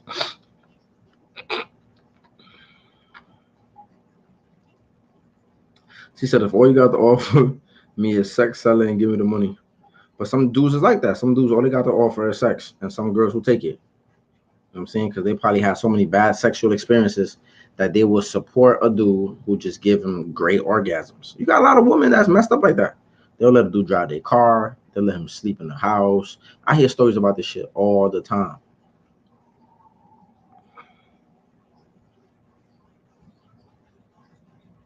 Mm, mm. I mean, I think you shouldn't be not find a woman. I mean, if you don't find a woman at a young age, what you gonna do? You just gotta, at the end of the day, you just gotta work on yourself, man. Work on yourself and just work on your character. I'm telling you, good character are great, and put yourself in certain situations.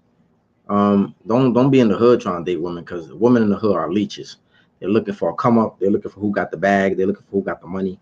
You got to be in places where there are women of substance.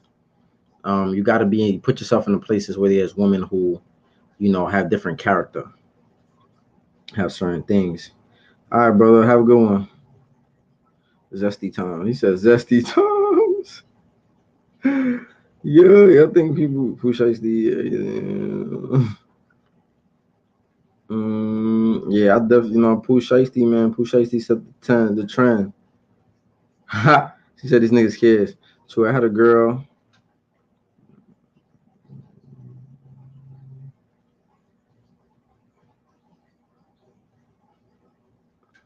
Yeah, a lot of people don't be bringing solutions, bro. A lot of people just want to complain. Why do women overseas? Yeah, I told you already. Women overseas have culture. They have a different culture. I think that's what it's about. It's a culture, and then women overseas get raised on how to be wives. A lot of the women over here, especially black women, they don't get raised on how to be in wives. They get told from early on, do this, do that. Don't worry about no man. Fuck a man. You don't need a man. You know what I'm saying? They get told that. It gets embedded in their head. So what they do is they grow up with this idea like I don't need a man. And then but they want a husband, right? They want to have kids. They want to do this. They want to do that. But then they grew up with this mindset, I don't need a man. So they don't behave like they need a man. They also wasn't raised to be wives. Some of these women don't even know how to be nurturing, caring, soft spoken. They don't know how to do those things. They don't even know how to listen. They don't even know how to listen, bro. They want to argue every little damn thing. Like, it's the culture, bro. They don't have no culture. American culture for the woman, period, in general, is crazy. And then when you get down to the black community, I feel like they fed them a different type of feminism. Because these same white women that talk this feminist shit, they go home to their husbands. Beyonce made a song called Single Ladies, but she fucking married. Like, all these chicks telling these chicks, real ass bitch, give a fuck about a nigga. They telling them all these crazy things, but they in relationships. So they believe in this shit. They look dumb because these chicks that are making these songs and are saying these things to them, they're married, they're in a relationship, they're chasing after dudes, they're doing all of that crazy shit. But the only people that's believing that shit is our women. So they're falling for the dumb shit. It's crazy. Thank you, bro. I appreciate it. Hit that like button. Cap overall, but the woman talking about is probably cultural. Facts. Vic said he was leaving at 1:30. I did, man. See, you got me here for another hour and a half. Yeah, women in America don't be treating men better, bro. Yeah, word facts. That I could have another you by tomorrow. That shit was crazy. You must not know about me, but on some real shit, you know, Neo wrote that song.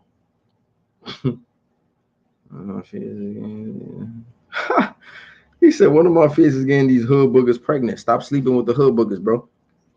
You know what I'm saying? I told myself, I'm not gonna. You can't be doing certain stuff, man. You just can't be doing certain stuff. You can't, bro. If you don't do certain things, you don't got to worry about certain issues. I can have another you by tomorrow. Yeah, they definitely do, man. These chicks be treating dudes different. Why you say that? That's true. Should be crazy. Yo, I be feeling bad for them too. These kids, I be saying, yo, could you imagine how the jokes gonna be in the next generation? Can you imagine how these kids growing up and they be like, yo, that's why your mother was sucking cock on television. That's why your mother was a fake porn star. Yo, that's why your mother was selling feet pics with her belly out. Yo, the joke's gonna be crazy. I could only imagine the shit that they're gonna be saying. Yo, it's gonna be crazy. I'm telling y'all, it's gonna be crazy. You said, "Catch me outside." Girl made over 50 million. Okay, I made it all the way to the bottom.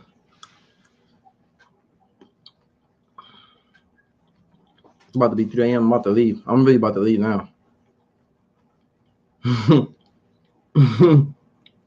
Yo, that's crazy though. OnlyFans is crazy. I like.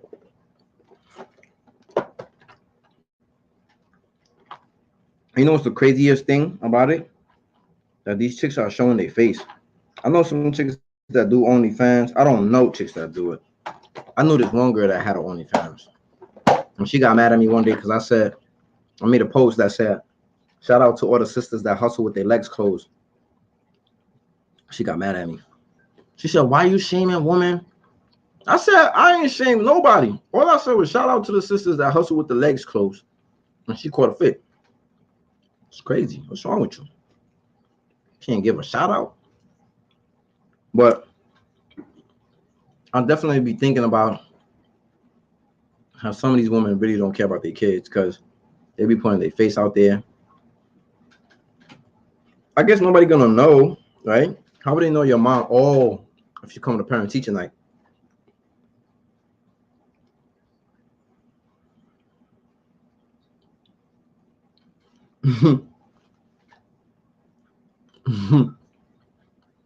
Yo, my son said you bought some OnlyFans. Come on, bro. Don't expose yourself like that.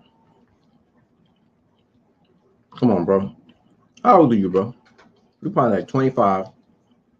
I'm here buying Cootie Cat.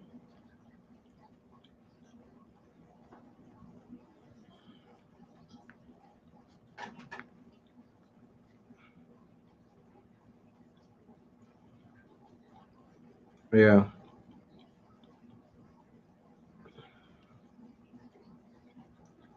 You must not know about me.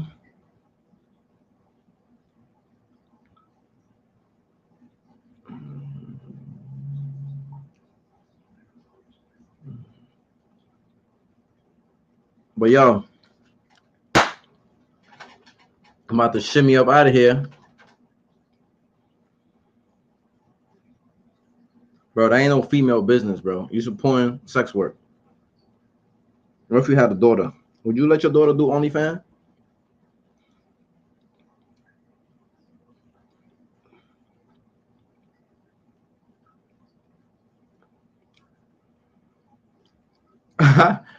He said people thought having a hot mom. I ain't gonna lie. I'm glad my mom's ain't hot because I would have been tight. That shit sound crazy, right? Nah, but yeah, I'd rather not have a hot mom because I probably would have gotten into mad fights, motherfuckers talking crazy about my mom.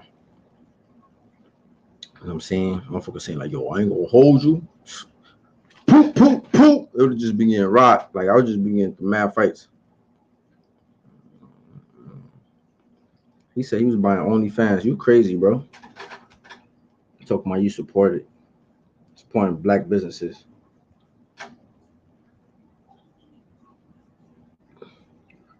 You know what I'm saying? Keep messing with them OnlyFans chicks, man.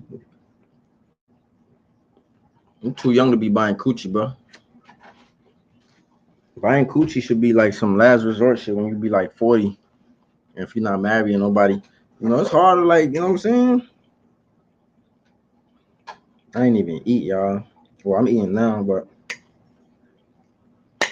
I'm supposed to be asleep, man. Y'all always be keeping me. You see, this phone be coming loud, man. Y'all be keeping me up, man. Y'all be giving me up, man. Nobody gonna watch this video. It's 3 hours long.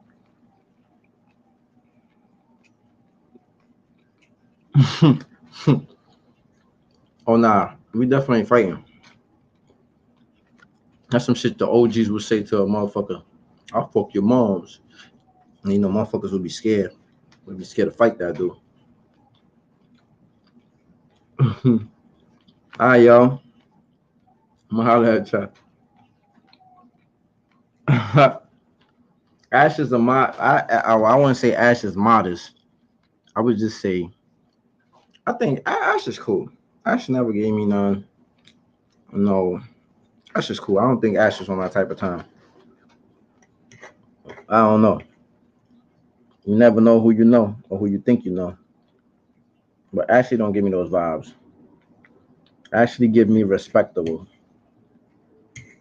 You know, she got her little, she got her little picture. She got her little picture with her little Rosa Parks, with her little Rosa Parks scarf on. Y'all should see her. She definitely give me Sunday morning church vibes. But you never know, man. You never know. If most of the freaks be coming from the church, you don't know what you could get. It'd be crazy out here. I didn't say it wasn't cute. I wasn't hating down. I was just trying to say you've given me modesty. You know what I'm saying? When I see you, I think of somebody that I think actually respects herself. I don't be thinking like, yeah, Ashley is actually one of them. One of them ones. I don't say that, you know? There's some women that I see and they say certain things and they carry themselves a certain way, and I just be like, yeah, she one of those. And then there's some women that I be like, I like how you carry yourself. I like you. You know what I'm saying? But yo, I'm out of here because y'all not about to drag me for another hour. I gotta get that's a fact, bro. Sometimes you see some chicks and you be like, yeah, she one of them. Especially when I see tongue rings. When I see girls sticking out their tongues in pictures, it's a wrap. You automatically get in profile. I don't care. I profile people. If she got a cash app in her bio and she don't got no type of business, she get in profile. If she got a tongue ring, she get in profile.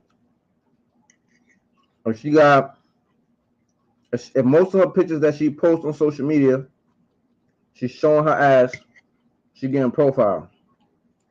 You know, if yo, I profile people. I don't care. I don't care. It is what it is. We all do it. I'm just not hiding it. I'm admitting it. Yeah, I'm single, bro. I'm chilling. I'm waiting for the right one. I'm searching for her too. Remember? He's talking about future. Turn on the lights. I'm searching for her too. I'm saying you gotta get the right woman. When I get the right one, I'm gonna put like 5 kids in her. Walk right down to the welfare office.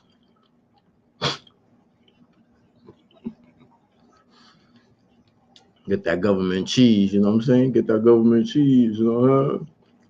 Put 5 in her, you know what I'm saying? Go back right down to the welfare office. Back to back to back, too. You know what I'm saying? I hope I have like 4 boys and 1 girl. You know what I'm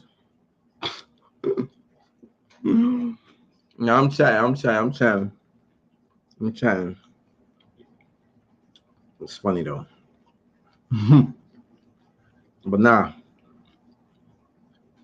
that's real stuff though. When I find the right one, you gotta put them in a chokehold. You ain't going nowhere. Get your ass away.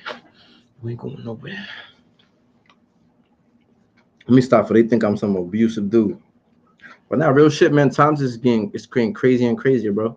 When you find a respectable woman, that has good character, that has good morals, you gotta hold on to them. You know what I'm saying? Nowadays, man, you gotta dust some of these girls off. What Drake said, he said, I fear I'm gonna end up with somebody that's been with everybody. I need you to rescue me from my destiny, because he's saying, you know, life is like a picture. It'd be nice for you to take it. Let me take it for you. That was some real shit. Yo, he said it's the nigga dumb cripness. Yo, that was some funny ass shit. He says the nigga dumb cripness. Yo, that name sounds hilarious. Yo, oh, my son Top Gunner left. It's 3 a.m. My son's out of here. Yo. And,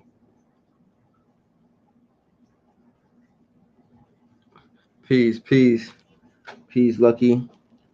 Dan, you missed the whole video. It was a good conversation. I explained what I meant by that.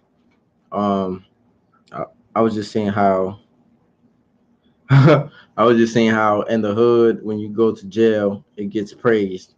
So it's almost like young men feel like they have to go to jail to get some type of stripes in the hood.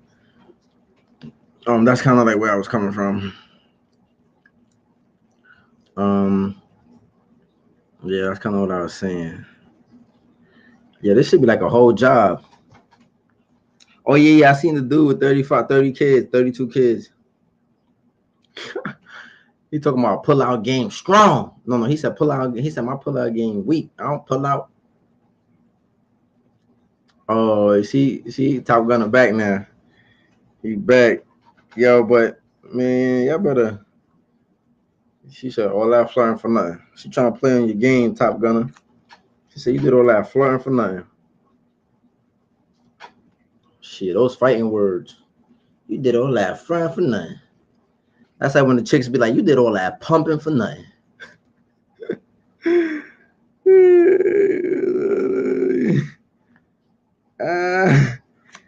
Okay. Yo, this shit going crazy, man. Y'all funny, yo. Y'all funny. This was a good live, though, man. We had a little good conversation. Y'all kept me here for 3 hours, though. Y'all know nobody gonna watch this video, right? This is crazy. Yo, how old are you now? Truth? Oh, you only 20? Oh, okay. Nah, bro. Establish yourself. You know what I'm saying? Get yourself together. Not the green hearts. You patria, yo? You patria? You Trinitario? Popote? You popote? Yeah, I might have to edit this, man. I'm gonna have to, but it's gonna take mad long, bro. Yo, to do the edits on 3-hour videos, bro, you gotta. I might have to just screen record and just chop shit up. But this shit's crazy, bro. That's why I don't like talking this long. It take mad work, bro, to chop. You know, I used to edit a lot of my videos at first when I first started out, but then I kind of like stopped, bro. That shit was just like, I wanted it to be raw. But yeah, let me get up out of here before I end up over here for another hour. But I'm definitely gonna chop it up. Oh, the edits is simple. You could do them. I just feel like sometimes when you're editing, sometimes people will do that to stretch their content. Sometimes I like people just getting the whole conversation. Like sometimes I want people to get the whole vibe. I want them to get the, the little jokes that we make in between, and because sometimes it's a good conversation. Yeah, I read The Art of War by Sun Tzu. I didn't really read it, but I listened to it. And the main thing I got from that book is to overcome your enemies without shedding blood or without physically fighting. So, but yeah, I think sometimes I just like people to get the hang right. Like you see all of these shits, the pauses, the me reading the comments, the people talking, all of this shit. Sometimes I rewatch my lives and I just be laughing because I be like, yo, we be having fun sometimes. I ain't gonna lie, we be cracking up, we be telling jokes and shit. You know what I'm saying? Like, so it'd be cool. Like, you know what I'm saying? Y'all be making the lives because y'all be talking to me. You feel me? Like, look, it's still like 24 people here. You know what I'm saying? Like, even though it's not 24 people talking and commenting, but it's like there's always a set number of people. I kind of like don't like when a lot of people be messaging because then I gotta like read through mad shit, and sometimes I be catching up mad late. But when it's like a good 5 to 10 people, sometimes 10 is a lot. But when it's a good few people and they talking back and I'm reading and I'm saying shit and y'all saying shit and we having a conversation and y'all asking questions, I think that's what makes the lives. You feel me? Like it's not just me talking to y'all, it's y'all talking too. It's a conversation. So sometimes I want people to catch the whole vibe. Because sometimes a lot of times I start off with just me talking about my point, and then boom, we just start wilding. We just start like getting crazy. We just start joking. We start, so it's a good vibe. I like that. Yeah, that's a fact. I was the same way. I never really like reading the shit that school wanted me to read, but I always like reading. It was just the content that school told me to read that I didn't want to read. I don't know where Kenny at. He changed his name. Kenny from the A. His name is Ken now. I think he was on for a little while and then he just dipped off. That's the guy too. Funny dude. Yeah, YP is a funny dude too. He out there in Atlanta too. My son YP. I soon go see him.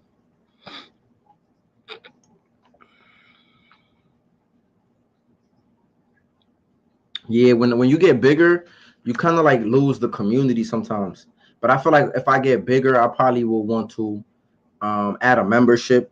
Not that I want to charge people, but I would do a membership because I would want certain people's comments to come up before everybody else. I would want certain people to have priority. Like if I was to get bigger, like right now I got probably like almost 19,000 subscribers. It's not really a lot, but like, yeah, you know what I'm saying? Yeah, the chat be moving like crazy when you got mad people. You imagine having 5,000 people on the live. Like you can't even respond to everything, bro. You just gotta like at that point you're not even paying attention. So I kind of like it like this. I like that it's a core group. I mean, I don't think I'm gonna be Hassan level, because I'll be talking a lot of real shit. Not saying Hassan don't be talking no real shit. I just think there's a lot of controversy that comes with Hassan. You feel me? I think controversy sells in the black community. When you be beefing with other YouTubers, when you be talking crazy, when y'all talking about when y'all catch each other, y'all gonna do this. When y'all talking about certain shit, that shit sells, bro. Black people like dysfunctional content, and I don't make that type of stuff. You feel me? So I'm not gonna put that out there. I'm not gonna say I'm not gonna blow up. I just think that like a lot of times, but our people don't share positive shit. I had a membership, but I took it down.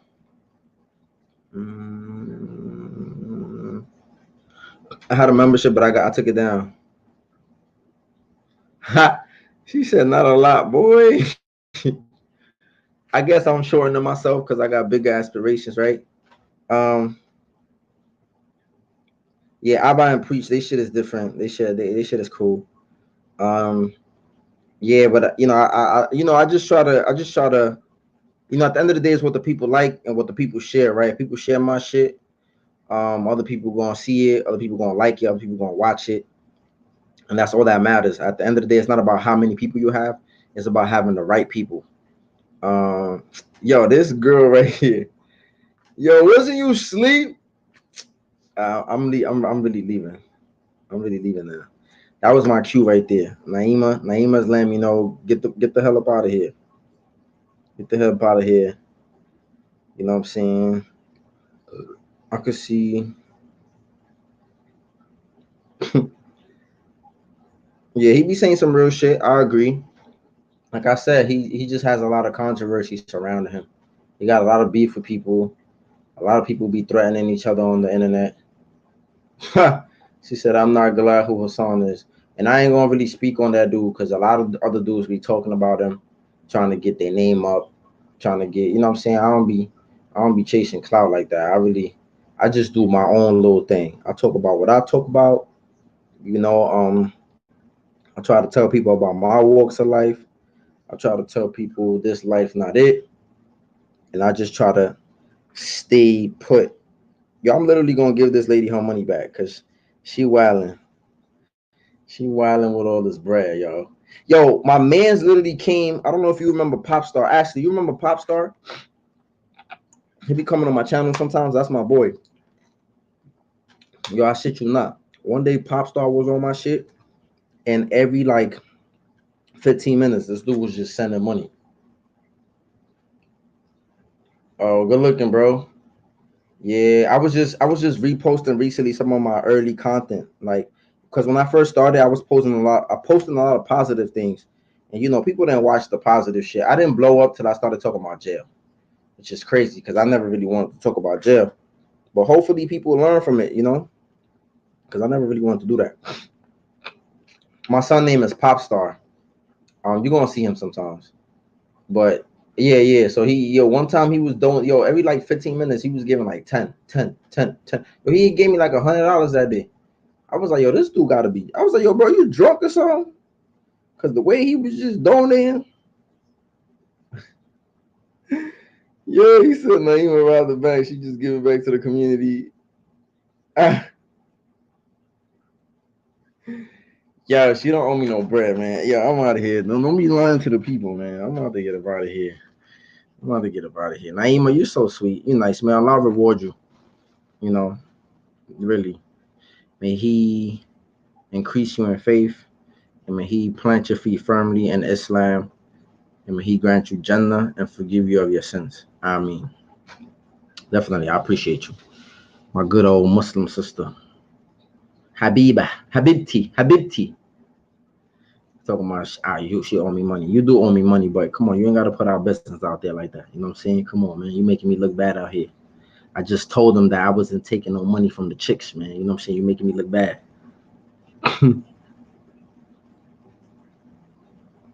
Mashallah, mashallah, brother. Definitely, I'll make dua for you. Also ask God to guide you, to guide you to Islam and guide you to understand it. And and yeah, definitely. Just ask him to guide you and he will guide you. I swear. If you're sincere, I was sincere. I made that supplication when I first went to jail. I was a devout Christian. I ain't even gonna hold you. I started reading my Bible. I started praying. I started doing all of those things, but God guided me to the truth, like, because he knew I believed and he knew I really wanted to establish a relationship with him. And out of nowhere, some Muslim dude just came to me and started talking to me about Islam. That's literally how it happened. And he only started talking to me because he used to see me read my Bible every day. I was young. Most people wasn't reading their Bible. Like most of them young kids wasn't reading their Bible. They was looking for trouble and trying to jump somebody and beat somebody up. So I'm saying that to say that he will guide you. He will guide you. But let me get up out of here, or I'm never gonna get out of here. Cause y'all got a way of keeping me here.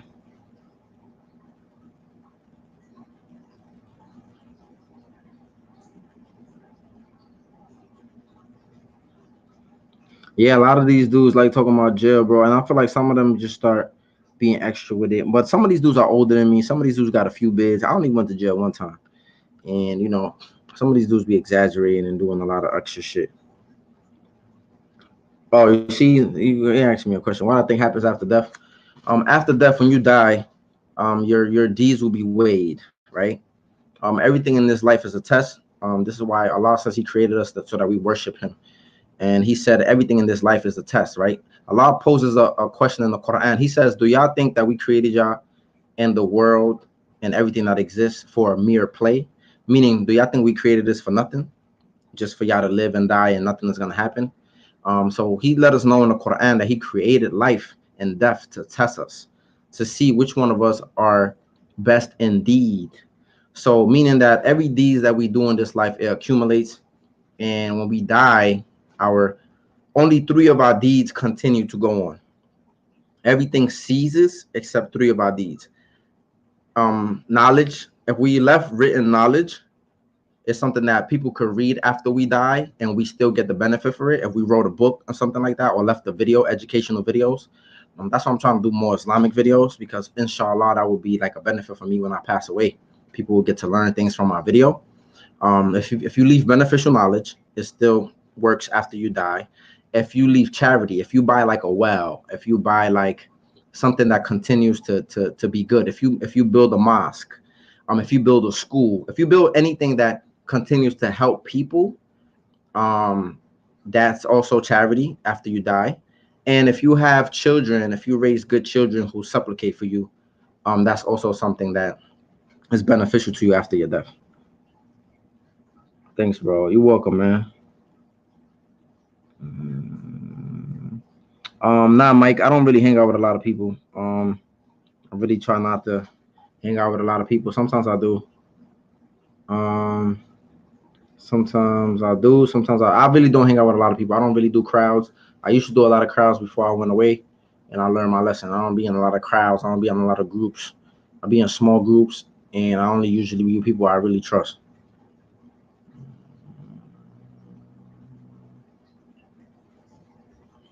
Bro, don't wait for you to move out the hood, bro. You never know if it's gonna happen.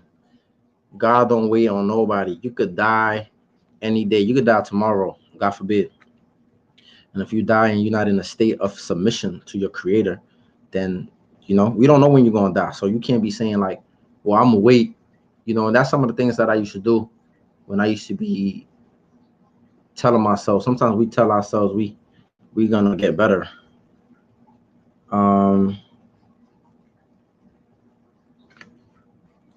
Nah, bro, it's not true. You could live in the hood. Like I said, you don't have to hang out in the hood, bro. You could literally just sleep in the hood. You ain't gotta hang out in the hood. Trust me. I don't hang out in the hood. You know what I'm saying? Living in the hood. Even when I was living in the hood, like, you don't hang out in the hood. You don't gotta hang out there, bro. You could literally hang out everywhere else. If you just come home to sleep, people don't really see you, bro. Real shit. Another thing, you know how many people go to prison and they say I'm gonna change when I go home, and then they get home and they don't change because they never had practice while they was in prison. So I realized that in order to change, if you really want to change, you gotta change before you hit the street, bro. You gotta change while you in there. You gotta have practice of being this new person that you want to be when you get out. And that's why it was a little easier for me to be that new person, because I had practice while I was in jail. If you don't have practice doing that, it's gonna be hard for you. So if you're telling yourself, "Oh, I'm gonna do this when I do this," the shaitan, that's what the devil does. The devil makes you procrastinate, not just with taking your shahada, like you said, but the devil makes you procrastinate in doing works. Like me, even when I was in college, the devil help me procrastinate. I have a procrastination problem. I procrastinate with my prayer. I'm supposed to been pray, right? I'm sitting here procrastinating, right? This is bad. Like, I'm not supposed to be procrastinating. Don't get me wrong. The prophet used to delay his last prayer, but yeah, sometimes I procrastinate a lot, and that's not good. So procrastination definitely is something that happens a lot, bro. Like, the devil tricks you in many ways. They be like, "Oh, you got time." Next thing you know, you missed your prayer because you thought you had time. A lot of people say, "I got time to change. I'm gonna just go to these few parties. I'm gonna just smash a few girls," and the next thing you know, you pass away. You get shot by a stray bullet, or some crazy shit happens, and then boom, you never got to achieve what you wanted to achieve. It happens all the time. People tell their parents or their loved ones they're gonna make it home. I see you when I get back. And some people don't make it home, bro. So I'm just trying to tell you that. I'm just trying to tell you that. I'm not telling you what to do. I'm just responding to that.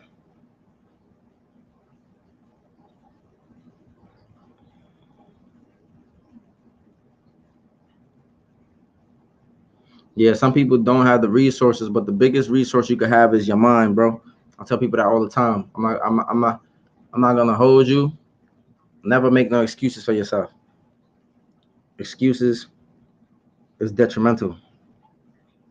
Always tell yourself you believe you can achieve. I know that shit sounds cheesy as fuck, but on some real shit, That shit is true, bro. The power of telling yourself you're gonna do it, you could do it, instead of saying I can't. Well, I don't really got the resources. I don't really got this. I get it. We don't know where we gonna get it from, but God gonna make it happen as long as you're working. Look, as long as you believe, as long as you got a plan, you gotta have a plan. You gotta have a mission. I'm gonna talk about all of this shit because I'm reading this book right now. But I'm gonna tell you, you gotta have a plan, bro. First, you gotta have a goal. Once you have a goal, once you have a goal, you gotta have a plan on how to achieve that goal and how you're gonna go about that plan of achieving your goal. And then you gotta be diligent and you gotta work every day towards it.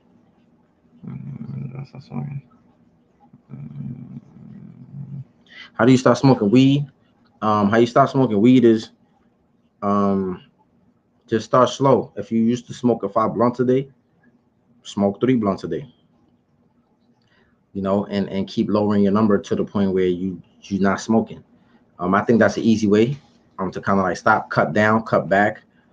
But you really gotta like make it a goal. Like I was just talking about goals. Tell yourself that if you smoke 5, when you wake up tomorrow, be like, yo, I'm only gonna smoke 4 today, and space them out. Space, if like space your 4 blunts out, and tell yourself, I'm only gonna smoke 4.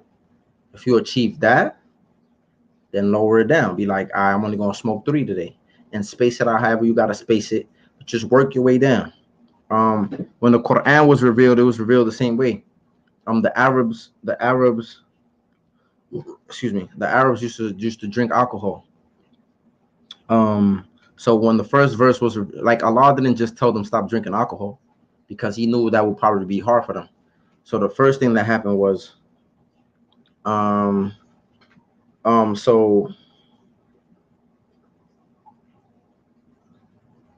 yeah, I didn't really have a support system, but having a support system is good. Don't get me wrong.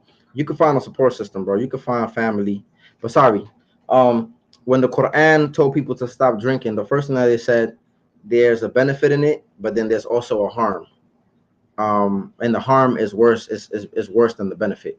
Then the second verse that was revealed, it said that do not approach the prayer while you are intoxicated, meaning that they still was drinking, but they couldn't pray if they was drunk or intoxicated. And mind you, you got to pray 5 times a day. So if you can't get drunk to pray and you got to guard your prayer, then it kind of like wean people off of drinking. And then after that period, then it was fully revealed that drinking is prohibited. So God weaned them off slowly. So that's what I'm trying to say. Like, just work slowly and be consistent. Yep, consistent is key. Is concept, but rarely achieved. It is because a lot of people give up. A lot of people stop. I read the Quran many times. I read the Quran probably like 10 different times or more. So I constantly read the Quran. Beyond Bilal. All right, bro. What you welcome. Yeah.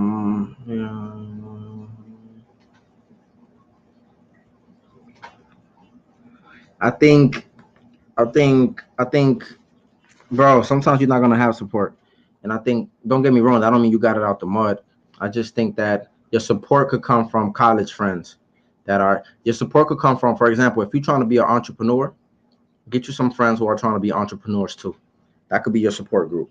I agree. You got to have a support group, but support doesn't necessarily look like some people think it look like. Some people think support look like a family that give you money and bought you a car or left you an inheritance or did certain things. Sometimes support is just friends who have the same similar visions like you, are walking on the same path, and y'all trying to figure it out together. Sometimes support just look like hanging out with people who are smarter than you, or people who are business minded. If you're trying to build a business, if you're trying to be a Muslim, hang around more Muslims, which is something that I need to do. If you're trying to, whatever you're trying to be, hang around the people who are doing that, and that could be your support system. But the biggest, like I said, the biggest thing that you need to achieve is your mind, changing your mindset.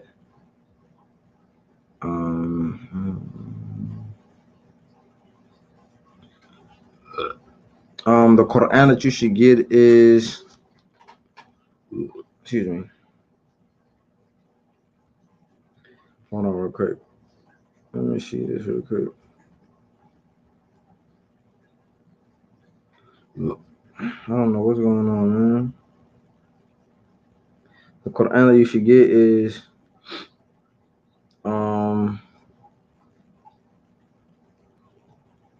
what's the Quran? I'm gonna say I'm gonna write it in the chat, bro. The Quran that you should get is the noble. It's called the Noble Quran. I actually have a video talking about the Islamic books that I have. I have a video talking about it. You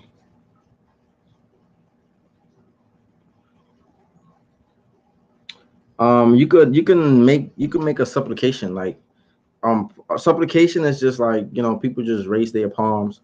But to pray, there's a lot of videos on YouTube that show you how to pray, like the actual whole steps. But that's after you take your shahada. But you can talk to God, like, you know, regularly, right? God hears you. So like before you become a Muslim, you can definitely talk to God. Like I used to talk to him before I became Muslim. I used to ask him to guide me. I used to ask him to help me. And he did help me.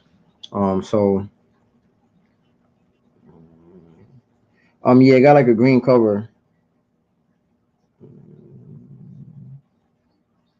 Yeah, the G's killing the pigeon with the cane. That was crazy. And they using that video against them too. He said, I disagree. I don't know if this is facts or opinions.